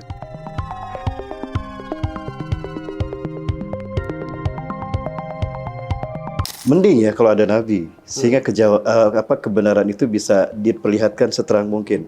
Tapi setelah tidak ada nabi, sementara fitnah-fitnah itu masih eksis, bagaimana kita bisa memahaminya? Nah, inilah yang terkait dengan apa yang Rasulullah sampaikan, bahwa setelah kebenaran pada Quran dan Sunnahku terhenti, maka kebenaran berikutnya yang akan muncul bagi umatku sampai hari kiamat adalah mimpinya orang-orang beriman. Ru'yatus shadiqah minal mu'minin. Mimpinya orang-orang beriman. Nah, maka mimpinya para ulama keturunan Rasulullah SAW banyak bermimpi tentang ini. Nah, itu bisa menjadi clue bagi kita untuk menemukan kebenaran yang sesungguhnya untuk kita perjuangkan. Maka munculnya tokoh-tokoh yang fenomenal karena mimpinya. Seperti sekarang Imam Mahdi. Ada sosok dikaitkan Imam Mahdi ini kepada Muhammad Qasim kayak gitu. Nah, hal-hal semacam ini juga ini bisa menjadi bagi kita clue untuk kita memahami hal-hal yang selama ini menjadi misteri. Termasuk tentang Sunda Empire dan sebagainya. Itu juga bisa menjadi bagian. Yang mana kalau ini kita kaji secara ilmiah, itu akan menuntun kita pada kebenaran yang sesungguhnya. Ujung-ujungnya akan kembali kepada kausa prima. Dan itu adalah Allah. Allah adalah I am. Pada akhirnya akan kepada Allah. Dan inilah hidayah yang Allah berikan bagi orang yang konsekuen dengan hati nuraninya, dengan akal sehatnya, dan dia berharap ingin menemukan kebenaran yang sesungguhnya. Dan itu janji Allah. Man jahada fina lanahdiyalnahum subulana. Siapa yang sungguh-sungguh tentang kami, di jalan kami, mencari kami, akan kami tunjukkan jalan menuju kepada kami, kata Allah. Seperti itu. Waduh, sebenarnya memang kita sebagai umat muslim jangan berhenti untuk mencari, maksudnya mencari tahu ya. Walaupun sifatnya orang muslim itu samina wa ta'na. Iya. Yang dikasih tahu ya kita dengerin, kita ikutin aja gitu. Tapi jangan sampai kita jadi berhenti mencari tahu. Misalnya Ustaz ya. Misalnya gini, kita nggak boleh makan babi. Kita nurut aja nggak boleh makan babi gitu kan. Tapi kan orang di luar Islam ngerasa, kenapa nggak boleh makan babi? Diteliti sama dia. Tapi dapat ilmu pengetahuan lain mereka kan. Ternyata memang banyak mudaratnya, ada cacingnya segala macam, ujungnya apa? Iya benar nggak boleh makan babi. Maksudnya kesimpulan akhir udah dikasih tahu. Nah, maksudnya kesimpulan akhir dikasih tahu. Cuma proses kesananya mereka butuh nyari dulu. Betul. Tapi ada keuntungan ilmu pengetahuan di sana kan. Betul. Gitu. Begitulah proses untuk lahirnya sebuah keyakinan akan kebenaran. Harus ada step by step kan. Yang pada akhirnya, oh iya benar. Nah itu lebih mudah untuk menjadi kuatnya keyakinan. Ketimbang sudah ditahu, kenapa ini, ya udah keyakinannya susah. Tapi justru dengan pencarian itu akan menjadi sebuah keyakinan. Begitulah cara Allah menuntun kita untuk mendapatkan hidayah. Ada hal lain yang kenapa babi diharamkan Allah, bukan hanya karena ada madorot seperti ada cacing pita, ada parasitnya, bukan. Apa itu? Konstruksi polipeptida DNA babi sama dengan DNA manusia. Memakan daging manusia haram. Babi ini. Berarti kayak kanibal dong? Sat, jadi banyak banget nih topik ini dijanjiin saja. Kok bisa? Dan konstruksi polipeptida DNA babi dengan manusia sama. Ingat di zaman Nabi Musa AS, mereka yang maksiat telanjang di laut, Allah kutuk bukan hanya menjadi kera, menjadi babi. Ketika Allah mengutuk seorang manusia karena perbuatan maksiat yang sudah berlebihan menjadi binatang, itu lebih dekat kepada babi dan kera. Karena konstruksi makanya DNA-nya sama dengan manusia. Nah ini nyambung nanti dengan filosofi tentang Pithecanthropus erectus, Homo sapien. Kok fosil-fosilnya mirip manusia? Itu adalah manusia yang Allah kutuk menjadi kera. Mereka mengisolasi diri. Ya, kemudian Allah hukum mereka, tanah yang di atas dibalik. Mereka ditenggelamkan Allah, sehingga tanah yang di bawah yang jutaan tahun itu diajari di atas, seolah-olah mereka terkubur sebagai fosil jutaan tahun yang lalu. Padahal Allah balik sebetulnya. Oh, ya Allah. Jadi kalau kita pikir kan waktu itu kalau nggak salah kalau makan daging hewan ada sifat-sifat kehewanan yang masuk. Itu dia. Jadi kalau karena DNA-nya mirip dengan manusia, sesungguhnya itu manusia yang punya perilaku seperti hewan itu. Itu manusia yang berarti sifatnya bisa ikut masuk. Sifatnya ikut masuk. Apalagi teman-teman, babi itu adalah hewan satu-satunya hewan yang LGBT. Hewan yang nggak perlu lawan jenis saja. Ya. Dan itu efeknya akan terlihat setelah lama gitu, kayak evolusi. Nah LGBT dulu tidak rame sekarang, karena efeknya muncul belakangan ini akan meledak, bom. Makanya lebih banyak tumbuhnya di negara non-Muslim, walaupun di negara Muslim ada yang juga menghalalkan babi. Yang menghalalkan di negara yang menghalalkan babi karena banyak babi. Apalagi babi tuh makan segala hal kan. Betul. Kotoran dimakan, kencingnya diminum. Nanti kita juga menghalalkan segala cara tuh cari makan, gitu. Gitu Ustaz. Banyak hal ya, waduh. Sebenarnya luar biasa banget ya agama kita nih. Insya Allah mudah-mudahan dengan pencarian ini bukan untuk menjauhkan kita dari Allah, tapi mudah-mudahan makin yakin ya Ustaz ya. Siap. Dari kalau di sini mungkin jadi lebih. Tadi perbincangan kita yang singkat ini, besok di episode berikutnya kita akan bahas lebih detail lagi. Kalau saya secara pribadi, ibaratnya kita terdahulu perlu kita yakini memang benar saja. Betul. Walaupun ketika sudah berganti nabinya, maka sudah berpindah lagi kan. Taurat, kemudian berikutnya ke Quran gitu kan. Iya. Tapi agama para nabi satu sebetulnya. Satu sebenarnya. Yang Islam. hidup di zaman itulah agama benar. Yang berbeda itu syariatnya. Karena kata Rasulullah, kami para nabi, agama kami satu. Nahnu masyarul anbiya dinuna wahidun wa syara'una mukhtalifun. Dan syariat kami berbeda. Syariat berbeda mafi musilah karena memang berbeda zaman. Karena syariat itu kompatibel. Dia menyesuaikan dengan masa, dengan situasi. Jangankan zaman dulu, sekarang aja ada mazhab yang berbeda, fikih yang berbeda, kan? Apalagi zaman dulu. Itu syariat. Tapi kalau akidah sama. Akidah tetap. Ya. Dan juga saya mohon maaf nih, saya meminta maaf kepada siapapun yang mungkin memiliki akidah dan keyakinan yang berbeda dengan kami. Ketika sedikit kami menginjam itu, bukan berarti kami mendiskreditkan tidak, tapi ini merupakan bagian yang memang di dalam Islam kami harus membahas itu, tanpa dengan maksud ingin kita mendiskreditkan keyakinan lainnya. Tidak, sama sekali kami minta maaf. Termasuk juga kepada budaya dan budaya keyakinan tentang etnis dan sebagainya. Kami juga ini hanya merupakan sebuah stimulus bagi kita untuk kita lebih banyak belajar, cari tahu ya. Karena suatu saat ini akan menjadi sebuah manfaat yang mungkin akan membuat kita bersatu dalam sebuah kebenaran yang sesungguhnya. Amin. Itu yang kita harapkan. Tapi Ustaz, kalau ada yang ingin diskusi sama Ustaz gitu? Boleh, silakan. Saya terbuka sekali, saya terbuka. Dengan senang hati insya Allah. Waduh, kalau gitu ibaratnya kalau kita punya handphone guys, kita pasti pengen pakai yang firmware terakhir nih, update terakhir. Sama seperti zaman ini, yang paling update terakhir diturunkan Allah. Ini adalah yang paling cocok insya Allah. Betul, pasti insya Allah. Dan itu menjadi inspirasi besar bagi para ilmuwan yang pada akhirnya mereka menemukan keyakinan yang sesungguhnya. Masya Allah, Bismillah, mudah-mudahan memberikan banyak hidayah. Siap insya Allah. Dan jangan kapok untuk kita undang lagi Zat. Ini bukan hanya yang nonton kita, saya juga penasaran deh. Boleh. Benar ya, tapi mohon maaf kalau sebetulnya saya tidak banyak kekurangan ya. Siapapun banyak kekurangan. Tapi saya senang bisa berbagi, insya Allah. Ya, Dengan senang hati saya senang ini sekali justru bisa berbagi. membuka satu menyentil lah ibaratnya. Kita jadi kepengen tahu inilah yang mungkin nanti siapa tahu ada yang nonton kita punya pengetahuan yang lebih, kemudian mencari kita yang lebih harapkan, dalam, betul, menyempurnakan apa yang sudah kemudian yang benar ini misalnya gini Betul. akan lebih kasanahnya lebih luas lagi gitu ya. Itulah pentingnya kita bersatu berjamaah ya. Bismillah, mudah-mudahan. Saling menguatkan. Jazakallah khairan Ustaz. Amin wa iyyakum. Allah yubarik fik hayakumullah. Dimudahkan lagi langkahnya ke sini Ustaz. Sama-sama, Dan Mas Ri juga sama-sama dimudahkan dan kita dilindungi Allah semua ya. Amin ya rabbal alamin. Terima kasih teman-teman semuanya. Jika dirasa menarik dan juga bermanfaat, monggo silahkan di-share sebanyak-banyaknya. Dan tulis di kolom komen kita, kira-kira ada ide apa yang teman-teman mau tanyakan, seperti halnya tadi mengenai Nabi Zulkifli ya gitu. Itu kan pertanyaan dari teman-teman semua. Kalian pengen tahu apa? Dan nanti kita akan coba menghubungi beliau lagi untuk datang ke sini. Kira-kira menjawab keingintahuan teman-teman semuanya. Dan itu sesuai dengan yang kita mau, Ustaz ya. Betul. Insya Allah luar biasa. Kita tutup dengan subhanakallahumma wa bihamdika. Alhamdulillah. Assalamualaikum warahmatullahi wabarakatuh.